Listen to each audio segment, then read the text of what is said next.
could be getting that winning call from us to tell you that you're our next Great British Giveaway winner. Oh, I can't believe this.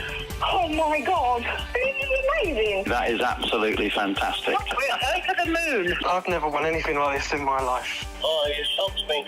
I never won a penny in my life. If I was there, I'd buy you a drink. For another chance to win £30,000 in tax-free cash, text cash to 63232. Text costs £2 plus one standard network rate message. You can enter online at gbnews.com/win. Entries cost £2. Or post your name and number to GB07 PO Box 8690 Derby DE1 9TT. UK only. Entrance must be 18 or over. Lines close at 5 p.m. on the 30th of August. Please check the closing time if listening or watching on demand. Good luck. Hi there, I'm Michelle Dewberry and I'm going to take a second to tell you all about my show, Dubes & Co. We start off with the issues of the day. We then bring in both sides of the argument. We get rid of the disrespect. And then you throw me into the mix. And trust me, I'll tell it exactly how it is. And then, of course, the magic ingredient, you at home. We mix it all together and what have we got? In my opinion, the best debate show in town. Monday to Friday, 6 till 7 on GB News, Britain's news channel. I'm Patrick Christie's. Every weeknight from 9, I bring you 2 hours of unmissable, explosive debate and headline-grabbing interviews. What impact has that had? We got death threats and the bomb threat and so on. As time passes, she could have said Storm. You made my argument for me. My guests and I tackle the issues that really matter with a sharp take on every story. It went everywhere. Something practical could be done. I can become something different. Patrick Christie's tonight from 9 p.m. only on GB News, Britain's news channel. Good afternoon, Britain. Your lunchtime update on the stories that matter across the UK.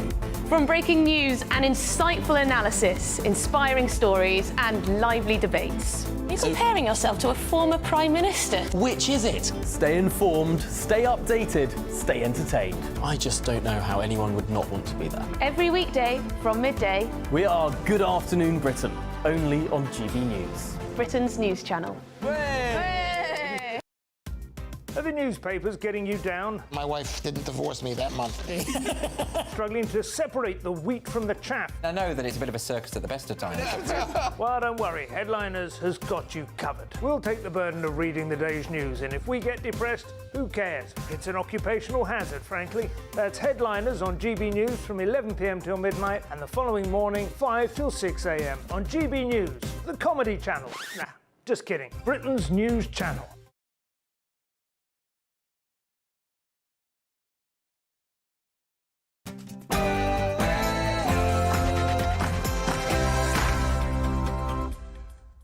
There's been an assassination attempt on the former president of the United States. The culture wars are apparently over, and England are in an actual final. This is Free Speech Nation.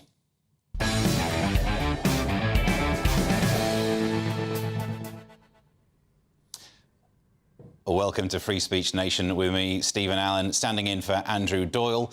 Let's cross now to get the latest news. Not available with us at the moment, then we'll plough on. This is the show where we take a look at the culture, the current affairs and politics. And we don't mince our words. We don't mince. And, of course, we have the latest from the lovable culture warriors. But according to our new government, the culture wars no longer exist, don't they? All right. Coming up elsewhere on the show tonight, we all woke up, didn't we, with the shocking news of the assassination attempt of former President Donald Trump. We'll be debating whether the political discourse in the US is to blame. We'll discuss why internet sensation Billboard Chris is in a legal battle for the right to debate harmful gender ideology on X, formerly Twitter. And we'll join our reporter live from the fan zone ahead of the Euros final, in which England are actually involved. Watch out for those flying pigs. Let's get the latest news now.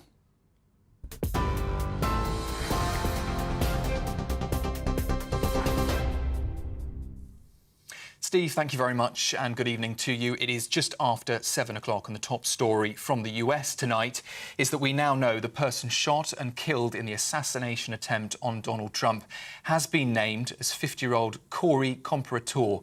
The 50-year-old was killed as he dived on his family to protect them from the hail of bullets last night.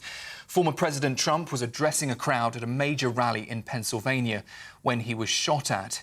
In the last hour, the state's governor's been addressing the media in the US, where he has called on leaders to bring down the political temperature. My message to all Pennsylvanians, my message to all Americans is to be firm in your beliefs, to believe what you believe, to advocate for what you believe, and to be engaged in the political and civic process, but to always do so peacefully. To remember that while we may be Democrats or Republicans, above all else, we are Americans. Well, the FBI has now confirmed the alleged gunman Thomas Matthew Crooks was shot at the scene. Donald Trump's wife Melania has branded the 20-year-old a monster. We now know he was a registered Republican who had also donated to a Democrat-supporting organisation, though his motive at this stage remains unclear. We're expecting to hear from President Joe Biden live from the White House following last night's attack. We'll bring that to you live when we get it. Until then, here's Joe Biden earlier addressing the attempted assassination of his political opponent. There's no place in America for this kind of violence. It's sick. It's sick. But the bottom line is, the Trump rally was a rally that he should have been able to be conducted peacefully without any problem. But the idea that there's political violence or violence in America like this is just unheard of. It's just not appropriate. Everybody must condemn it. Well, here, Prime Minister Sir Keir Starmer is among world leaders who've condemned last night's attack. He says he was appalled at the news. In the US, Vice President Kamala Harris says she's relieved that Trump is not seriously injured.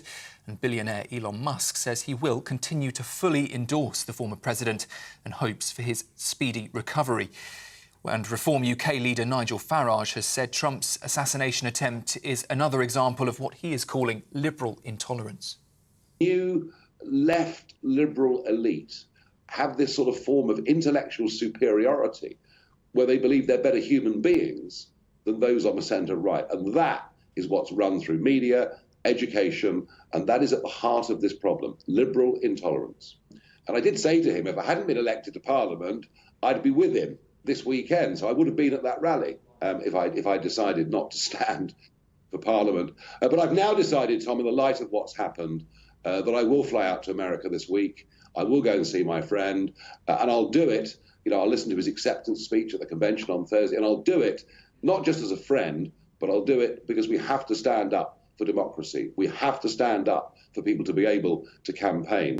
If we don't, we're absolutely sunk. Nigel Farage there speaking to us earlier regarding the incident in Pennsylvania last night.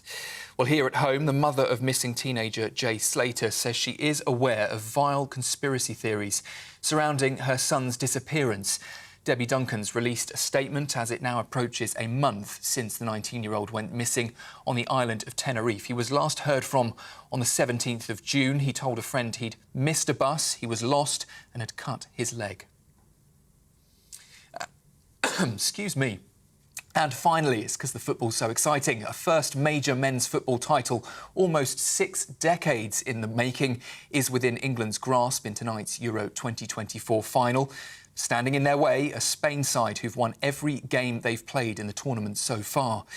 These are the live scenes in Berlin, where thousands of fans are now gathering outside the stadium, waiting for that unprecedented, what could be an unprecedented moment, a moment of a lifetime. Ahead of the big game, Sir Keir Starmer has praised England's footballers, saying they've made the country proud.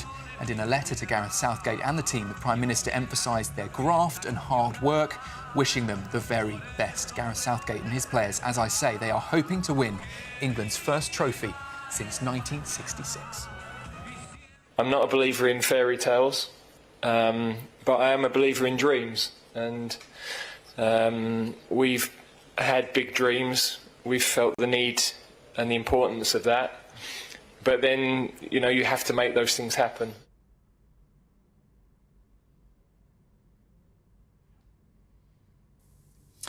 Those are the latest GB News headlines for now. I'm Sam Francis. Up next, it's back to Steve and Free Speech Nation. For the very latest GB News direct to your smartphone, sign up to News Alerts by scanning the QR code or go to gbnews.com/alerts.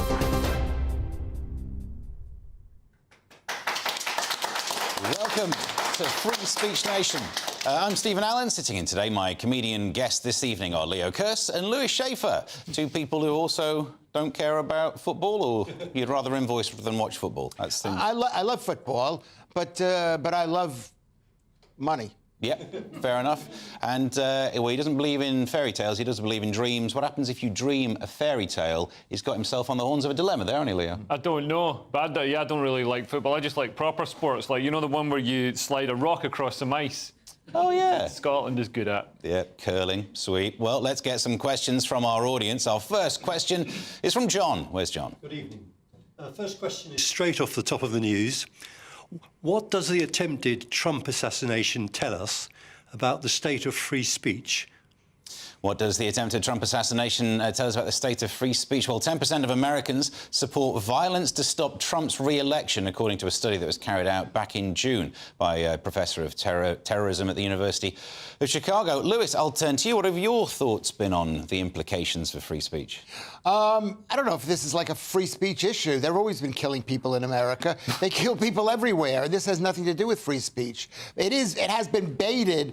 What the problem is that we haven't divided the country into two teams completely yet. So there's people in the middle who are they're confused about the assassination attempt. So when it happened, they said this is inappropriate. But there are quite a few people, like at least 10% on one side, are going, yeah, go for it. It deserves to be done. Yeah. Well, it's interesting. That's 10% of the American public support political violence or violence to stop Donald Trump being re-elected. So there's obviously not any Republicans in that. So really it's a quarter of Democrats. I mean, at least a quarter of Democrats think it's OK to use violence. And what's interesting is the Democrats always say, oh, the far right are so violent. Oh, far-right violence. They're so mean and nasty and violent. You know, they're always talking about the far right being violent, but we hardly ever see any far right violence. We saw months and months and months of Antifa and BLM riots, and then there was one riot, the January 6th protest. And that's, been blown into this. I mean, it was basically a stag do that got out of hand, but it's been blown into this, huge epoch-defining attempt to bring down the government, even though, it was little old ladies with flags and, guys with Jamiroquai hats against the biggest, military on earth. There was no way it was a serious attempt at a coup. I mean, America's got a lot of experience in coups, and they always involve tanks and helicopter gunships and things like that. So this wasn't that. And even after that, they're talking about stochastic terrorism, which is when they say that the right sort of demonize a group or demonize a person that makes it more likely that that person is going to get hurt or that group's going to get hurt. What have they been doing to Trump? For the last few years, they've been demonizing Trump. A quarter of them think it's okay to kill Trump to stop him becoming president. So now we're seeing the left are everything they accuse the right of. But this is a temporary phenomenon. This thing, there's been right-wing violence that's been going on for years. It's the same thing. What's interesting about this is when I was a kid growing up in New York, and I remember thinking about the Nazis and thinking if Hitler was here, I would kill the guy. We're always thinking, everybody was thinking that. I shouldn't maybe say that I was thinking that, but I was thinking, you're always thinking, I'm going to kill Hitler if Hitler were here. I remember thinking about the Russians flying over Great Neck, and what would you do if the Russians? So basically, I agree with Leo because, I mean, he's... Bigger than you? No, that's horrible. Bigger than me. That horrible guy, Joe Biden, sorry. I hate to say it because he's losing it, but he's basically promoted this thing. And I think they're thinking, if we kill the top guy, then the whole house, nobody will follow. OK. Well, let's move on to our next question, which comes from Mike. What have you got for us, Mike? Hi, Steve. Is it going to happen that we need to increase the safety of our politicians in Britain? Do we need to increase the safety of our politicians? Interesting. Yeah, should we increase the safety of the politicians in Britain following on from what we've seen? I mean, in many things, we tend to copy America, some styles, obesity. Is this another thing that we might be following on from? Yeah, and I don't think we even need to look at America to see that we need to increase the safety of our politicians. I mean, if you look at David Amos Joe Cox, Mike Freer. There have been a number of people that have dropped out recently from politics because of death threats and because of actual violence against them. Mike Freer's offices were firebombed.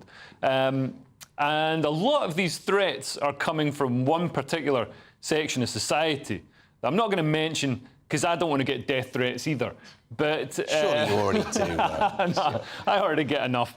But yeah, I think we either need to look at this whole. We've got this whole idea, and we've had this for a while now, that diversity is an enormous strength. When in fact, if you look at the evidence of Lebanon, of the Balkans, of many places around the world, diversity frequently leads to sectarian strife, particularly when it's not managed well, when people aren't integrated and people don't, abide and sign up to a common set of values. It's not just that, though. I think there is something in the fact that our politics now, which probably should be, ideally, about policies, is about who do you hate the most. And there's an economy in there, isn't there? Like, newspapers work by saying, who do you hate? Well, I'll sell you a copy of my newspaper and it'll make you feel right for how upset and angry you are. Instead of being based on, like, facts, it's about emotions. And this ends up being the end game of that, doesn't it? If you're going to make it just on who do you hate the most, violence eventually follows. But I don't think that's the case, and I don't think that's if that is the case, I don't think it's increased or changed since the politics has always been pretty binary in this country because of the two-party system, and everybody that I know that was voting reform, which was pretty much everybody, to be honest, was voting reform out of positivity. They saw policies that they wanted to be enacted and they thought would save this country and turn it around. They had nothing bad to say about Starmer and a roll of eyes and go, well, that's just Labour for you. Well, yeah, I mean, but obviously people are like, well, yeah, Labour are just more of the same. But nobody was like, Labour are more of the same, and I hate them and I want to crush their bones into the ground. Lewis, do you reckon we need to worry about our security over here? I think you always do. I think, and more, because it's so easy, much easier to kill people. Back in the day, you couldn't get a gun. I've tried, but you couldn't get a gun, and now people can get guns, and we're in a state of war. I say this every single time. I was the first person to say it. We're like a peacetime war. I've said it years ago. Is that there's a war between the British nation state and Europe, between Europe and Russia. You've got the Islamic people's coming up and wanting a piece of everything, and people are being mixed in through open immigration policies. So it's a mess. I don't know what you can do about it. I don't know. What was really funny was when Jess Phillips, because a lot of Labour candidates got a lot of hate from Muslim groups who were campaigning primarily on the issue of Gaza, and a few top Labour people like Jess Phillips and Wes Streeting nearly got unseated. Like Wes Streeting only won by I think 528 votes, down from a majority of over 10,000. Jess Phillips as well saw a majority of over 10,000 come all the way down to just the hundreds. And Jess Phillips had a really harsh harassment and abuse, had tyres slashed in her campaigners' cars, and then when she and she was heckled when she accepted the vote count, and then afterwards she said, "This is nothing to do with sectarianism. This is nothing to do with Islamism. This is because of men."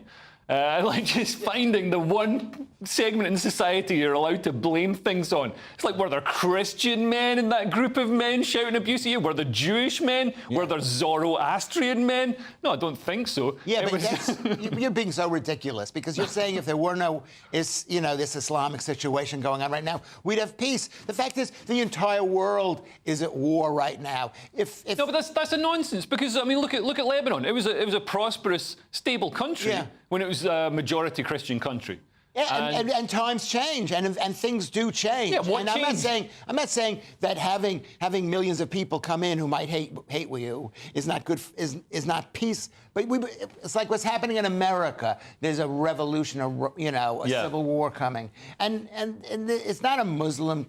I mean, that's involved. You just have to take responsibility that we go through periods of war and people start killing each other, and you can't say, oh, if we get rid of these people, we'll be in peace, because sometimes you just have war. We'll move on to the next question, but I like the fact that you predicted the current problems 25 years ago. If you just wait long enough, eventually you'll be right. Well, you know what? people don't see it, but every 20, 30 years there's a major war. Sometimes it takes a bit longer. It's like the quote they had about Vince Cable. He correctly predicted 8 of the last 2 recessions.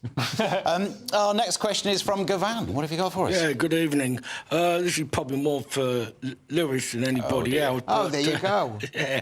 I don't know how well you know this person, but do you think George Clooney should be involved in the presidential election?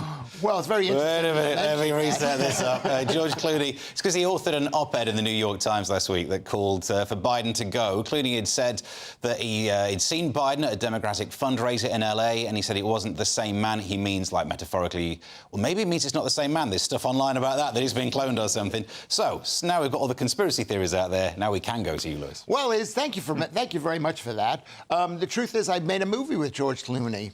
And about coffee? I don't remember where it was. It was at a big arena at a big posh university out in Gloucestershire or something, and it was quite good. And I never met. He was dressed. I don't want to say anything bad about the way the guy looked in real life, but Louis Schaefer, let's be honest, looks amazing. What was the question? Was he dressed as Batman at the time? That's the kind of film I think you should have been in. Were you Robin? He was dressed like a guy.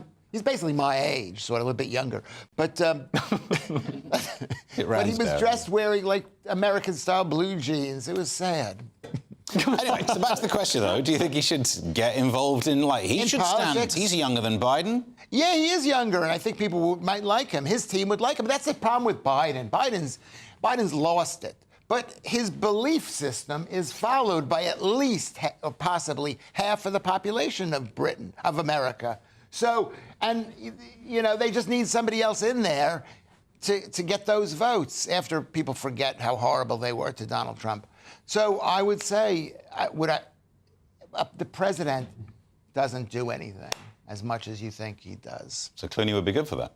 Well, what I found interesting about the Clooney op-ed was he came out and said, yeah, the fundraiser, Biden wasn't the man he was, you know, even a couple of years ago, which shows, you know, Clooney said he's suffering from horrific cognitive decline. Yeah. But we've just had months and months and months of all the fact checkers saying, oh, this is all a far-right conspiracy theory. There's nothing wrong with Biden. Oh, this has been selectively edited. This is a cheap fake. This is, you know, you're being deceived. You're being tricked to imagine that Biden is losing his marbles, which is obviously nonsense. We knew it, and nobody trusts fact-checkers anymore. But it's great that now Clooney has come out and said this, and it's like, now are all those fact-checkers going to come out and fact-check themselves and say, actually, we were talking absolute nonsense? No, they're waiting for the script to come in from Obama. Which of the two Obamas, though? That's the question. We will talk more on that topic later in the show with an author who's written extensively about that, so we'll find out more. But our final question for the moment is from Jane. Right. Sorry, it's me. Right, I'd like to ask, should you be sacked for ripping up books?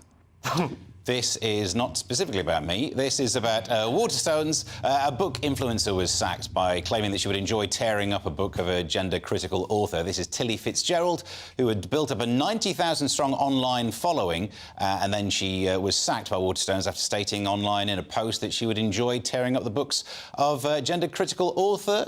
Is this the way of all things now? This is, you know, the culture wars are over. They ain't, are they? Yeah, well, I mean, this isn't so much culture wars, it's just not abiding by your firm's social media policy, which I admit I don't abide by GBNews' one either, so, you know, I'm not one to, you know, throw the first stone or anything, but I think, you know, this Tilly Fitzgerald, Tilly loves books, she posts as on social media. She's obviously in an echo chamber where all she hears is this, you know, pro-trans, you know, sterilising and drugging and maiming children is saving them somehow. I'm not entirely sure how that works, but this is all she hears. And anybody who tries to stop it is some evil bigot who's trying to stop these children, you know, fulfilling their dreams of being incredibly upset adults. So it just shows that, you know, she's in this echo chamber. When she's then stepped outside her echo chamber and projected her views to the world, they're not acceptable to everybody. Yeah, this is a bookshop sacks person who's meant to plug books for saying he wants to destroy books. Sure, would be surprised. It was like at my synagogue. They had a woman working in the office there who hated Jews. I mean, it was a bit. Or just you. I just made that up. That's not a true story. But that's the sort of thing. Is that she believes something. I mean, a lot of the people here don't know what the term gender critical means. I hope they don't know, because I had to Google it myself, and every time I hear it, I got to figure, is that good or bad? Is that on our team or not on our team? Is that people, you shouldn't say that the people you're trying to help make money, that you don't support their job. That's bad. Yeah. Bad. If you're an employee, I would not suggest that.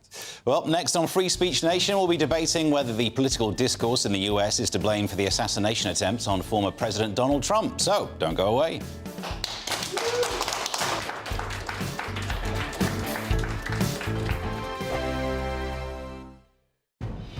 Good afternoon, Britain. Weekdays from midday. No one wants their child to be a fussy eater.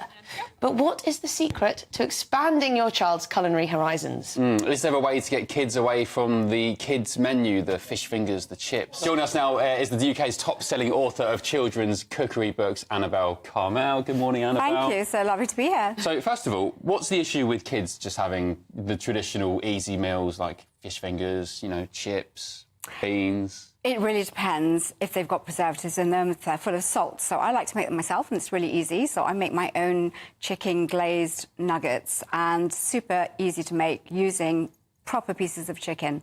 You can cook them in the air fryer now, which is absolutely brilliant, so you need to fry them.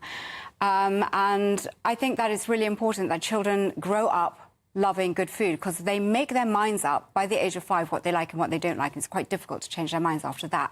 But it's good to know that fussy eating is genetic. It's not to do with your cooking. Oh, that's right. Not to say that you can't do something about it. So I've written many, many books, and I have an app with 1,000 recipes on it, and a lot of how to make your own junk food, how to make your own isolitas out of fresh fruit. Yes. How to make your own pizzas. I make the most amazing homemade pizza. I actually brought you some cookies here. Okay, so these are your books here. So my first cookbook, that's for how old children? That's from the age of 1. OK, and you've got a weaning one at the end, the baby one? Yes, that's my very first book. I lost my first child. It was really sad. She died at the age of 3 months. And my second child was the world's worst eater. And I wrote that book as my legacy to Natasha, never thinking that it would start a whole career. Oh, bless you. It sold millions of copies, and it's so popular. Is it quite pivotal and important that you introduce kids to the weaning stage, or, you know, how important? It's very important, because the processed weaning food in pouches or jars, it's heated, so a lot of the vitamins aren't there anymore, so making your own is so easy and much cheaper. GB News, the People's Channel. If you want your news to be straight talking... This is a nightmare for the Conservatives again. Down to earth. It's not just Nottingham where this is happening, is it? And most importantly, honest. Hard-working, middle-class taxpayers, they'll get their book thrown at them. Then catch me, Martin Daubney, Monday to Friday, 3 till 6 p.m. on GB News, Britain's news channel. Join me, Nana Akwe, for an informative, interactive news programme with a difference. It's fun. It's true. You're not wrong. No one will be cancelled. Lovely. Join me from 3 p.m. every weekend, only on GB News, Britain's news channel. Every Saturday, 10 till 12, we'll bring you all of the news that you need to know. We'll also remind you that there is so much to smile about. It's my favourite time of the week. I get to relax, enjoy some light-hearted stories, and let Ellie teach me about fashion too. That's Saturday Morning Live, every Saturday, 10 till 12. Only on GB News, Britain's news channel.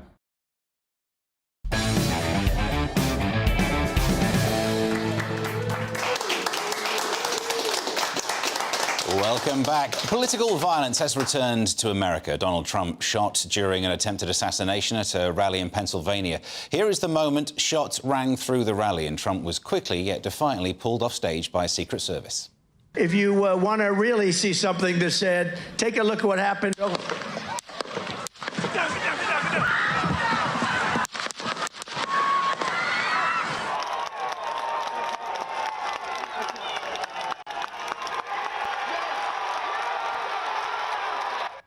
Trump, now released from hospital and at home, is said to be doing well. In a statement, he said he felt the bullet rip through his ear and that it's more important than ever that we stand united, adding that we will fear not. Well, joining me now is the chair of Republican Overseas, Greg Swenson, who is in Milwaukee for the Republican National Convention, and US political analyst and Democrat supporter Nomiki Konst joins us. Greg, I'll turn to you first. Is this a symptom of the state of political discourse in US? Well, Steve, it's a great question. I think so, but I can't say it with 100% confidence because we just don't know enough about the gunman who attempted to assassinate President Trump. So, but I'd have to say it feels that way. It feels that the rhetoric has gotten elevated to a point where it could get dangerous. Using language like, we have to put a bullseye on Trump. That came from Biden. We must stop Trump. Trump's a dictator, or he's he looks like Hitler, or he acts like Hitler. These things are probably not a good idea in an environment that's already elevated. It's the problem that it seems to work. It's too successful politically to have the angry argument rather than the facts-based or the policy-based one. Yeah, I think that there's definitely merit to that, Steve. And I think, I'd like to focus on policies and decisions and outcomes rather than, personal hatred. And there's surely plenty of that, and perhaps on both sides. I wouldn't argue that, there isn't some of that on the right. But I think that, this election has been the election of personalities or, personal anger, as opposed to talking about, again, issues and outcomes. The American people prior to yesterday cared about the open border and inflation and bad foreign policy decisions. They don't really care, for comparisons to dictators. So I think that I would hope that this will bring the temperature down, maybe get away from some of the hateful rhetoric and start focusing on policies. And if you disagree with your opponent, that's fine. I'm sure people disagree with Trump on his policies, but I'd rather stick to that. Yeah. Namiki, even if, I'm just slightly caveating the question, presuming you might bring this up, even if the Republicans have done some of this, do not Democrats have to address the tone that they've used? If you want to be the adults in the room, surely you shouldn't demonize someone, because if you demonize someone, look what can happen. I mean, Donald Trump is the manifestation, the icon, the prototype of the worst form of rhetoric our politics has produced. So to disconnect this from Trump's rhetoric and make it about both sides is not really fair. I mean, Donald Trump literally said, when the looting starts, the shooting starts. The Republican Party platform and Project 2025 are incredibly violent. It's a violent platform. But when you put all this mixed in with modern politics that is very much driven by right-wing leaning algorithms, extremist-driven algorithms, you have a problem. I mean, Gabby Giffords, when Gabby Giffords, former congresswoman, was shot, 13 years ago, that was as the internet was blowing up, extremism was rising online. There's a lot of data now that correlates the rise of extremism and misinformation and conspiracy theories with how these tech companies have been able to facilitate these incredibly unequal algorithms that are based off of hate, takedowns, attacks on women, attacks on people of color, so much so that Google even fired the person who was there to investigate it once she reported that Google's algorithm was sexist and it was racist. So we have a problem in this country that has always existed, right? There's always extremism, but now politics is being funded by online extremism, meaning the more outrageous you are, the more likely you're going to raise money. Look at Marjorie Taylor Greene. Look at Lauren Boebert. Look at Donald Trump. Every time there is an online fight or a public fight, they're raising money, the tweets are growing, and the conspiracy theories are going up. So yes, it's a little bit of human nature, but it's amplified by this tech system that we're just not taking on. So much so that there are prime ministers across the country who've stepped down. The former leader of Japan was assassinated by an online extremist. This is an online extreme issue. OK, let me bring Greg back in, and you two can discuss this between yourselves, because to address that point of, effectively, Donald Trump is the icon of the thing we're talking about, the rhetoric that causes problems. No, I mean, I think a lot of Donald Trump's rhetoric is impolite and unfiltered, but I don't think it's terribly hateful. And calling someone, again, he doesn't call Biden a dictator and tell people that Biden has to have a bullseye on him. So, look, but I don't disagree with some of this online the activity that might foster some of this. And I think we saw that with Steve Scalise when he was, with the attempted assassination of Steve Scalise when he was shot during a Republican baseball game back in 2017 by a Bernie Sanders supporter. I don't know, where both right and left gets this stuff. but it is troubling, and I think it's something that that should be discussed for sure. Mickey?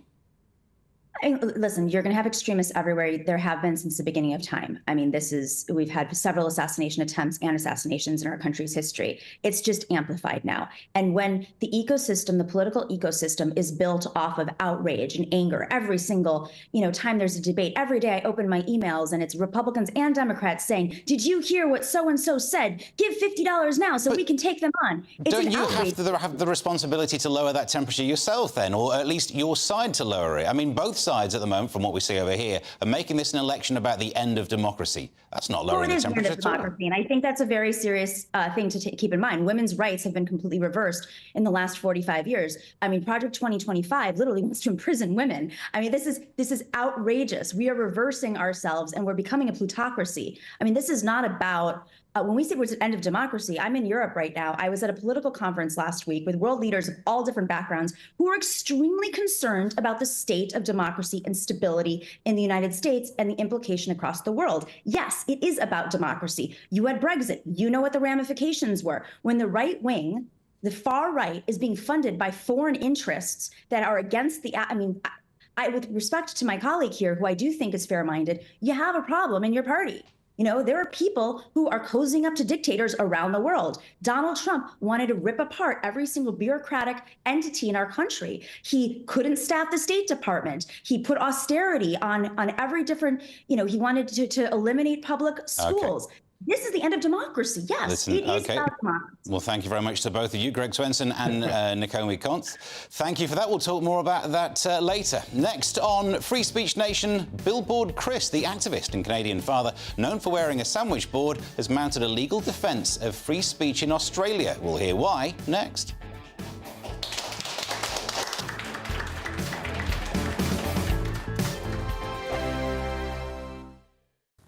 Hello there, good evening. This is your GB News weather update provided by the Met Office. Many of us are ending this weekend on a reasonably calm note. We do have some clear spells around, particularly across Wales, central southern areas of England, Northern Ireland and western Scotland, also seeing a dry start to the night. There is a bit of rain and drizzle around though for the northeastern areas, particularly developing and pepping up across the Firth of Forth into Edinburgh way during the second half of the night. Many of us though seeing temperatures hold up around 11 to 13 degrees Celsius.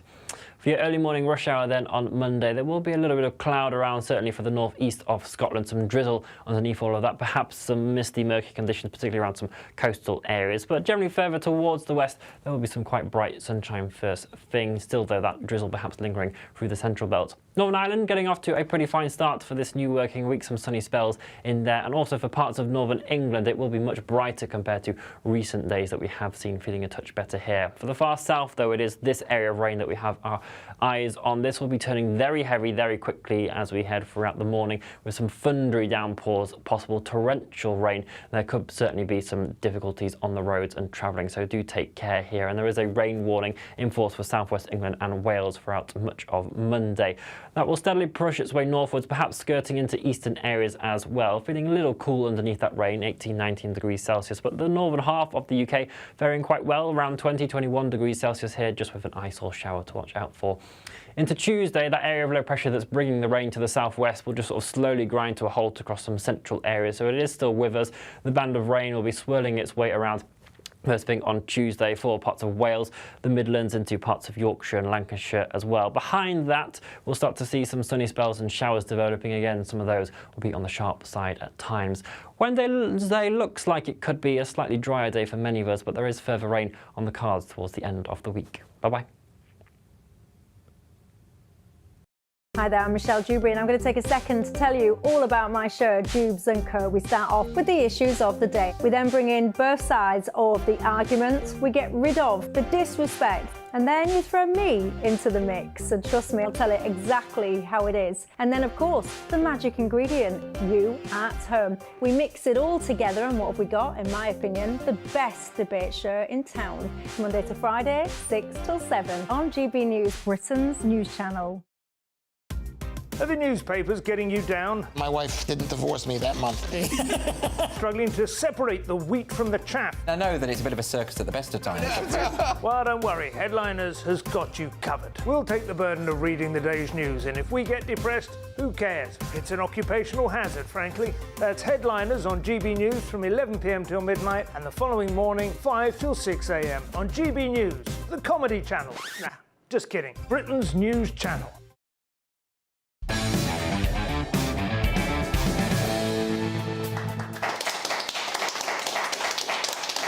Welcome back. So later in the show, I'll be turning agony uncle with the help of my panel, Leo Kirst and Lewis Schaefer, to help you deal with your unfiltered dilemmas. So you can message us right now, gbnews.com/your say, and we will help you deal with any of those issues that you've got. Now, Billboard Chris, the activist and Canadian father known for wearing a sandwich board and that reads, "Children cannot consent to puberty blockers," and engaging in conversation in viral videos across the world, has mounted a legal defence of free speech in Australia with support of ADF International. Joining me in the studio to tell us why is spokesperson for ADF International, Lois McClatchley-Miller. Thank you for joining us. So why does he need to step up and defend Australian free speech? Well, no child has ever been born in the wrong body, and this is a message that Billboard Chris has been committed to for some time, so much so that he even straps it to his body and walks around the streets engaging in conversation, because this is fundamentally one of the most important conversations we're having in our era, right?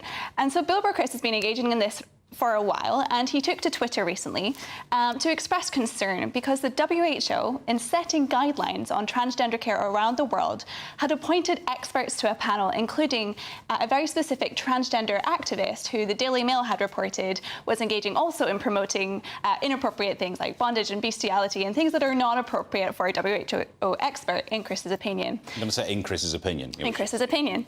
And so Chris tweeted his opinion, as many of us are prone to do on the social media platform X. He's a Canadian using an American platform to tweet to engage in his free speech, but somehow the Australian government heard about this tweet and their e-safety commissioner asked Twitter to pull it down. Twitter initially said no. After receiving an order to do so, they've temporarily geo-blocked it in Australia so no Australians can hear Chris's message. And a court case has ensued with both X and Billboard Chris fighting for free speech in Australia, because Australians deserve the right to be discussing this fundamentally important issue about the future of our children. Because I think it was just this week, wasn't it, when Elon was interviewed and he said the only time free speech is important is about when someone is saying something you disagree with.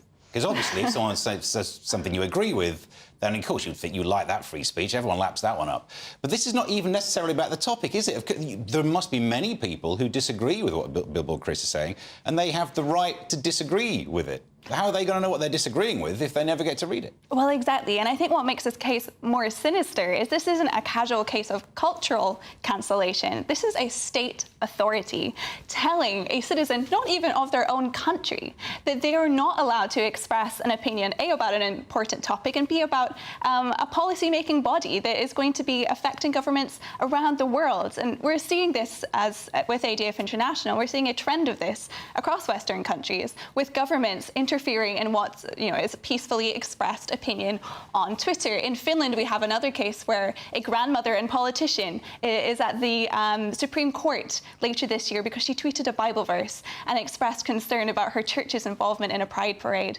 Obviously a controversial topic, but not one that should be shut down by the state. Over in Mexico, we're supporting two politicians who misgendered a colleague on Twitter and have been convicted of gender-based political violence. And a court authority ordered them to apologize twice a day for 15 days online as part of their punishment. And we're supporting them in seeking justice after what happened. But we can see across the world again and again in countries that we expect to be upholding human rights, upholding free speech for the world to see. We're seeing increasing censorship, increasing blasphemy laws, really, against the popular opinions of today. The fact that you could be sentenced to having to tweet things, it's like giving someone lines, isn't it? Yeah. Use TweetDeck, you can schedule the tweets, get it all over, but that's probably not really the point, is it? For ages, people said of the internet, it's the Wild West, it's uncontrollable, and that was what we thought, like, it would be a place where there can't be restrictions, and yet suddenly we're hearing all of these news stories. How legally is it happening? Well, it's the new public square, isn't it? It's in older times, there would be conversations that happen in public squares and meeting places and markets. And now these voices are much more exposed or amplified because anyone can see a tweet, and therefore any government can see a tweet. And we're saying not only the government of your own country might disagree with you, but the government of another country. And this is putting immense pressure on social media platforms like X and others like Facebook, who, when it comes to the European Commission, for example, are constantly getting into trouble with how they're supposed to manage this, meeting the expectations of governments and yet allowing free speech to continue online. And it's just an unsolvable dilemma. I think governments obviously have to allow for free speech, allow for criticism, even if it makes them uncomfortable. I mean, in the old days when people used to say what they thought in town squares, there were some governments that would shut that down. Well, exactly. And they probably aren't the governments we want to be. No. Yeah. How are things looking for this, though? So, you know, you're taking on the case, and, hey, Elon money has got to be behind some good lawyers. But does this look like it's going to be a fruitful endeavour? Well, X's case and Billboard Chris's case are similar, but not entirely joined. So if people want to contribute to Billboard Chris's cause, there's ways you can do that on the ADF International website. But they will have a hearing likely in early fall, and we'll hear more about that then as the case progresses, as this fight for free speech continues. And I think it will gain a lot of worldwide attention, so I'm sure we'll hear more about it soon. You say it'll get worldwide attention. I imagine there'll be one country that tries to geo-ban. And You're quite right. It might get away with it. It might get away with it, exactly. But I think the important thing is for all of us outside of Australia is to be talking about this, raising attention to these cases, whether it's Australia or Mexico or Finland or Nigeria or any place around the world who have blasphemy laws or hate speech laws, or who are bringing them in, like in Scotland and Ireland, and who are considering bringing in this legislation which will suppress free speech not only in person but online, and show this to these governments before this legislation is passed and say, look what can happen, look where we can end up, so that we can turn this tide around and stop this censorship across the West. Thank you very much for coming in and telling us all about that.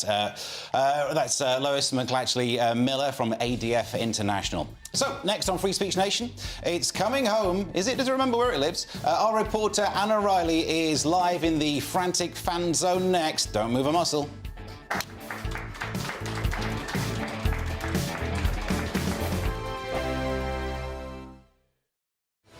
I'm Patrick Christie's. Every weeknight from 9, I bring you 2 hours of unmissable, explosive debate and headline-grabbing interviews. What impact has that had? We got death threats and the bomb threats on. As time passes, she could have saved Storm. You made my argument for me. My guest and I tackle the issues that really matter, with a sharp take on every story. Went everywhere. Something practical could be done. Or I can become something different. Patrick Christie's tonight from 9 p.m. only on GB News, Britain's news channel.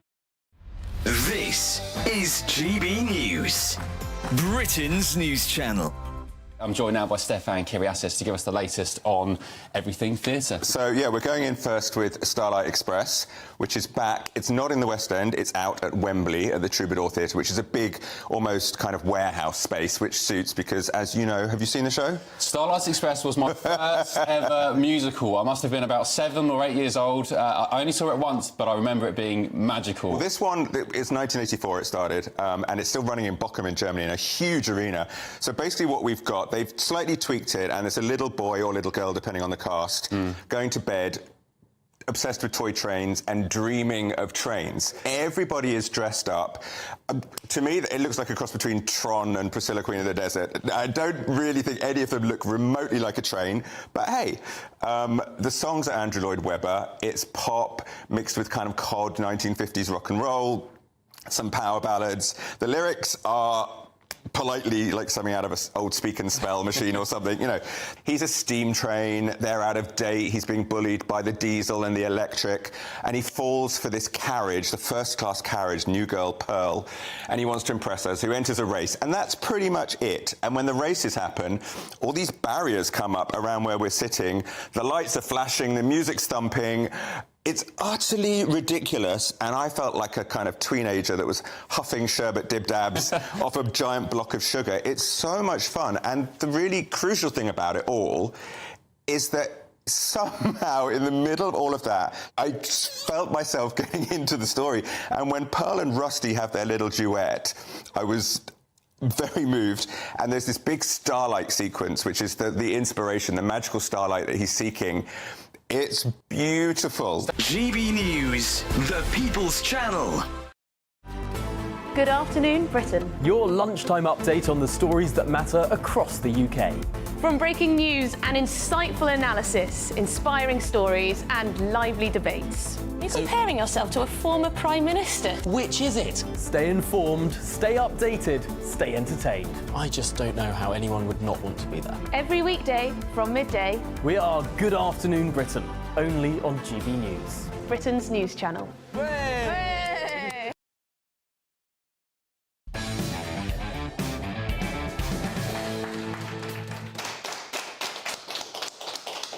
Welcome back to Free Speech Nation. And, of course, the countdown is on to the Euros final, where England will face off against Spain very shortly. GB News reporter Anna Riley has been talking to the fans watching in Hull, where the atmosphere... What's it like there, Anna? Too busy at the bar? No? Can't hear anything. She's literally getting paid to watch the football and drink. Someone made the right choice about what to do today, didn't they? And Anna, all right, well, when you eventually get her when she's been served, do let me know. But meanwhile, as a Scottish person, Leah, yeah, and I believe you are one. I've not. Scottish woman. You are, yeah. You self-identify. She/her. What's higher for you? England winning, beating the Spaniards? Which one? What do you like the most? What's better? What's better, Reform winning or Spain winning 10-0? It's hard to tell. No, I think there's always been that sort of rivalry between England and Scotland. It used to be a fun thing, and now it's become all serious. We talk about political discourse. Like now, you know, the Scots. I blame the Scottish National Party. They've fomented this whole xenophobic racism. During COVID, there were actually Scottish people who went down to the border with England wearing hazmat suits. And because there was rumours spreading that English people were bringing COVID up to Scotland. And so they stood at the border, on the motorway, telling English people to turn around and go back home. And, I'm pretty sure that's a BNP policy. Yeah. Never mind SNP. I thought you were going to say they went to the border and just coughed. No. I think I might have it. Let's try and see if we can get it into Newcastle. Following wind, you never know. Yeah, no, Scottish people aren't the healthiest at the best of times. You can understand why they're scared of COVID. And, I don't want to be the one to say it, but, with the underdogs, statistically, it's not looking great. Spain haven't lost a match, have they, during the whole thing so far? Well, yeah, all right. You self-identify as... You say you've lived here. Every time we mention Britain... I don't say I'm not British, and I support the British team. Good. Whatever it is, I support the English team. This is the thing about Scottish people, is they forget. It's like it wasn't used to be cuddly and friendly. I've seen the movies. The movies are like people hacking each other. I was talking about 15 years ago. Even 15 years ago. Not in the 1700s. Because they'd never seen an English person before. That's why they didn't have the hostility. But now, because they've been brainwashed by the internet. No, it's, of course, Scotland... You sound like that Democrat woman. Yes. We need to shut down the internet so that Scottish people don't hate English people. We'll get more on this later anyway. Let's crack on. Now, apologies to lower the tone, as if it's even possible normally on this show. Yeah. But would you sign up for a Kink in the workplace training? It's not me asking. This is it's the outrage. Is it as outrageous as it sounds? There's a social commentator and writer, James Essay, joins us now. James, I'll let you explain it, because I'll blush if I try and get into details. What's it all about? Good evening. Look, I feel very sorry for my wife because I force her to sit through these weird and wacky things that I get sent by concerned members of the public, even if it means a lifetime of therapy for me. But this is training being delivered by a hypnotherapist and a life coach, and it's supposedly how to bring kink and BDSM practices into the workplace. It's meant to be for aspiring middle managers. So I forced myself to sit through a few modules of this, and I can tell you that it was neither kinky nor was it beneficial for the workplace. It was flat out bizarre.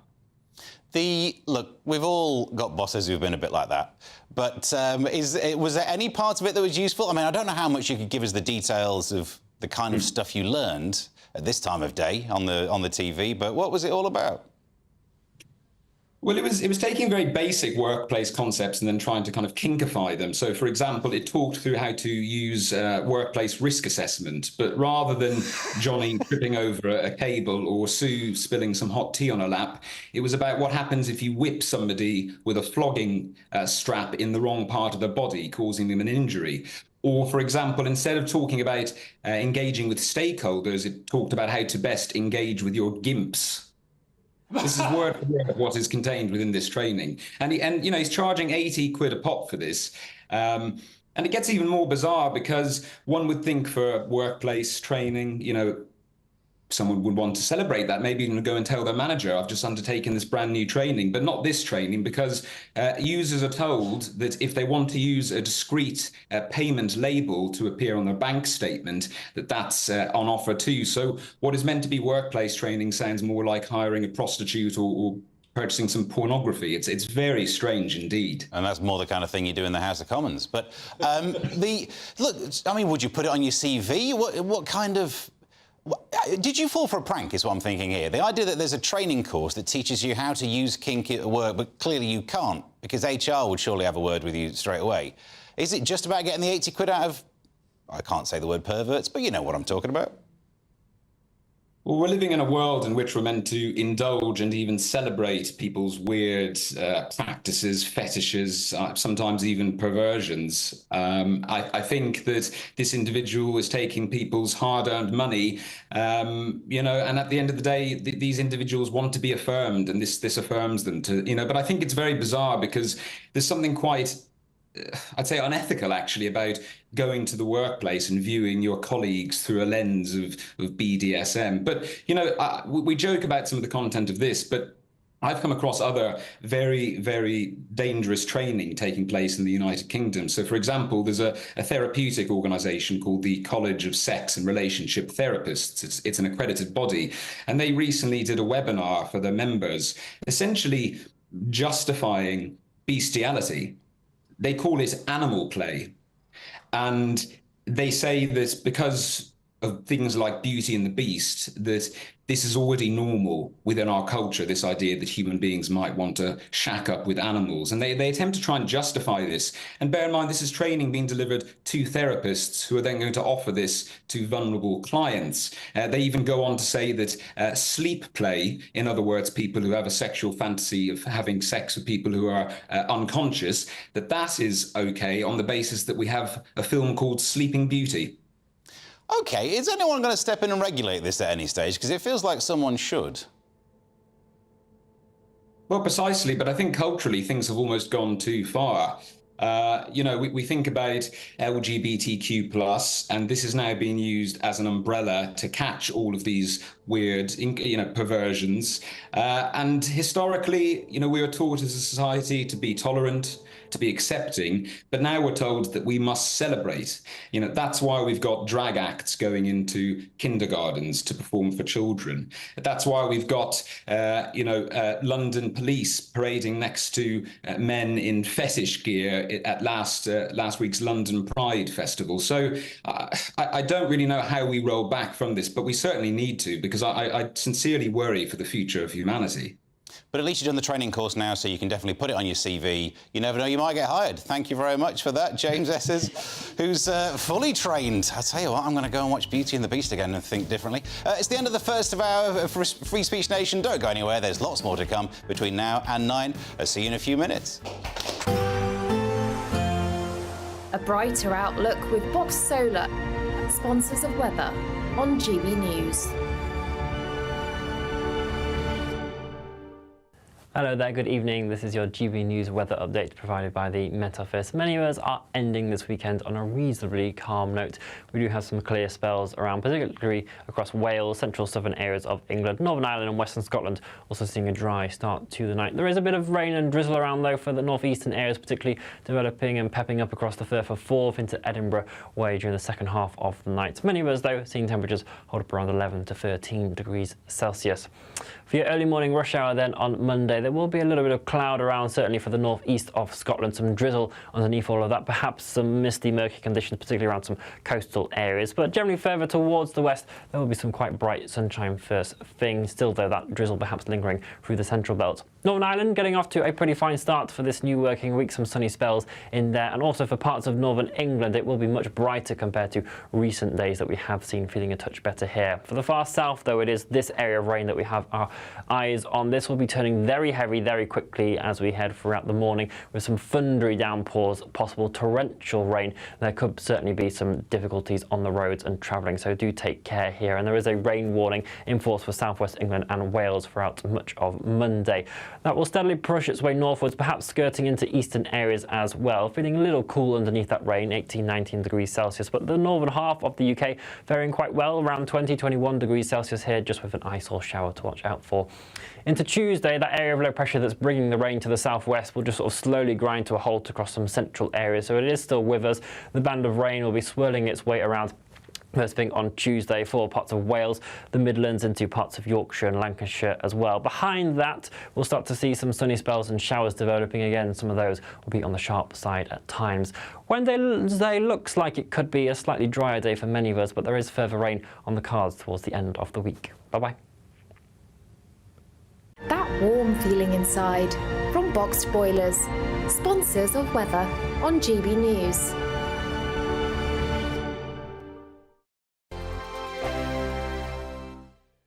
It's our summer treat to you. Your chance to win an incredible £30,000 in tax-free cash. Our biggest cash prize of the year so far. With an extra £30,000 in your bank account this year, you could take the ultimate financial holiday and send some of those day-to-day financial stresses packing. £30,000 could get you those nagging home improvements done, buy that brand new car, or just enable you to kick back and relax for the rest of the year. For another chance to win £30,000 in tax-free cash, text cash to 63232. Text costs £2 plus one standard network rate message. You can enter online at gbnews.com/win. Entries cost £2. Or post your name and number to GB07 PO Box 8690 Derby DE1 9TT. UK only. Entrance must be 18 or over. Lines close at 5 p.m. on the 30th of August. Please check the closing time if listening or watching on demand. Good luck. GB News Breakfast, every day from 6 a.m. No, it wasn't just us who celebrated the big football match on Saturday. Prince William was in the crowd in Dusseldorf and couldn't help but show his relief when England scored. And over the weekend, it was also announced that the Prince of Wales is set to star in a new two-part documentary on ITV covering his mission to try and eradicate homelessness. Well, let's talk about this and much, much more with Angela Levin, royal biographer, who joins us in the studio. I'm glad to hear that this documentary's been made, Angela, because I worried that he made this big announcement about homelessness and I thought, goodness me, here is somebody who could maybe do something about this. And then it's all seemed to have gone quiet. He's been very busy with it, actually. He's gone all over the country to see different areas and how they have been, and to try and change people's attitude to homelessness, that they're people who need help and want to get back into a normal life. I think it was 2009, he slept out in the street to see for himself what it was like. And he also helps people who are selling the magazines, the big issue. So I think he was actually just covering the basic about what it was like for him and how he can now help other people. He and Catherine are putting £3 million straight away into that, and it's going to Where be... does that money come from? Their own foundation, you know. Oh, yeah. Yeah, so they're not taking it from our tax or anybody else's. He wants to do this so badly because of his mother. You know, she took them to see people who were homeless, and even if he can't do everyone, he can help people be kind and understanding. GB News, the People's Channel.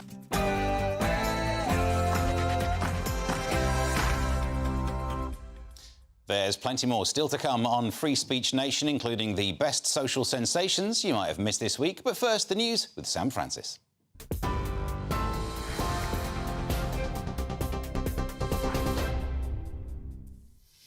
Very good evening to you. It's just after 8 o'clock, and the top story tonight is that the US Secret Service is now investigating how a gunman armed with a rifle was able to get close enough to shoot and injure Donald Trump. The attack, which struck the former president on the ear, also saw one man killed and two others critically injured. In the last half hour or so, Joe Biden has been speaking from the White House, and he says there is no place in America for violence. There is no place in America for this kind of violence, or any violence for that matter. An assassination attempt is contrary to everything we stand for as a nation, everything. It's not who we are as a nation. It's not America. And we cannot allow this to happen. Unity is the most elusive goal of all, but nothing is important than that right now, unity. Elsewhere in the US, police are describing what is suspicious devices that have been found in the car of Thomas Crooks, the gunman who attempted to assassinate Donald Trump last night. The FBI has confirmed the 20-year-old was shot and killed at the scene, with Donald Trump's wife, Melania, branding him as a monster. We now know that Crooks was a registered Republican who had also donated to a Democrat-supporting organisation, but his motive at this stage remains unknown. In other news, the Foreign Secretary David Lammy is calling for an immediate ceasefire in Gaza on his first trip to the Middle East since being in that role. His call for pausing in fighting comes as Israel's reporting that Hamas commanders in Khan Yunis have been killed in an airstrike. The attack hit the southern city, with Gazan officials claiming up to 90 civilians died during the attack. Though it's unclear at this stage whether the Hamas chief and any other senior leaders were killed in the attacks. Here, the mother of missing teenager Jay Slater says she's aware of vile conspiracy theories surrounding her son's disappearance. Debbie Duncan's released a statement as it approaches now a month since the 19-year-old went missing on the island of Tenerife while on holiday there. He was last heard from on the 17th of June when he called a friend to tell her he was missing. He'd missed a bus and had cut his leg. Well, hundreds of trains across Britain have been cancelled tonight as drivers refuse to work overtime so they can, yes, you guessed it, watch the Euro 2024 final. Northern, Great Western Railway, London North Western Railway and West Midlands Railway have all cancelled services at short notice. A lot of train drivers and other crew members don't have Sunday hours in their contract, so they're often relied on to work as an extra paid shift. And that huge night for England is just getting underway in Berlin as they take on Spain in the final of Euro 2024. Gareth Southgate's side are aiming to win a major men's trophy for the first time in 58 years. Well, these are the scenes live at Wembley Box Park, where fans, thousands of them, have gathered to watch what could be a moment of a lifetime. Plenty of action there to be had, and we will be covering that throughout Mark Dolan's programme in the next 2 hours. Luke Shaw has replaced Kieran Trippier in the only change from the starting lineup of their semi-final against the Netherlands. Those are the latest GB News headlines for now. I'm Sam Francis, back with you in an hour's time. For the very latest GB News direct to your smartphone, sign up to News Alerts by scanning the QR code or go to gbnews.com/alerts.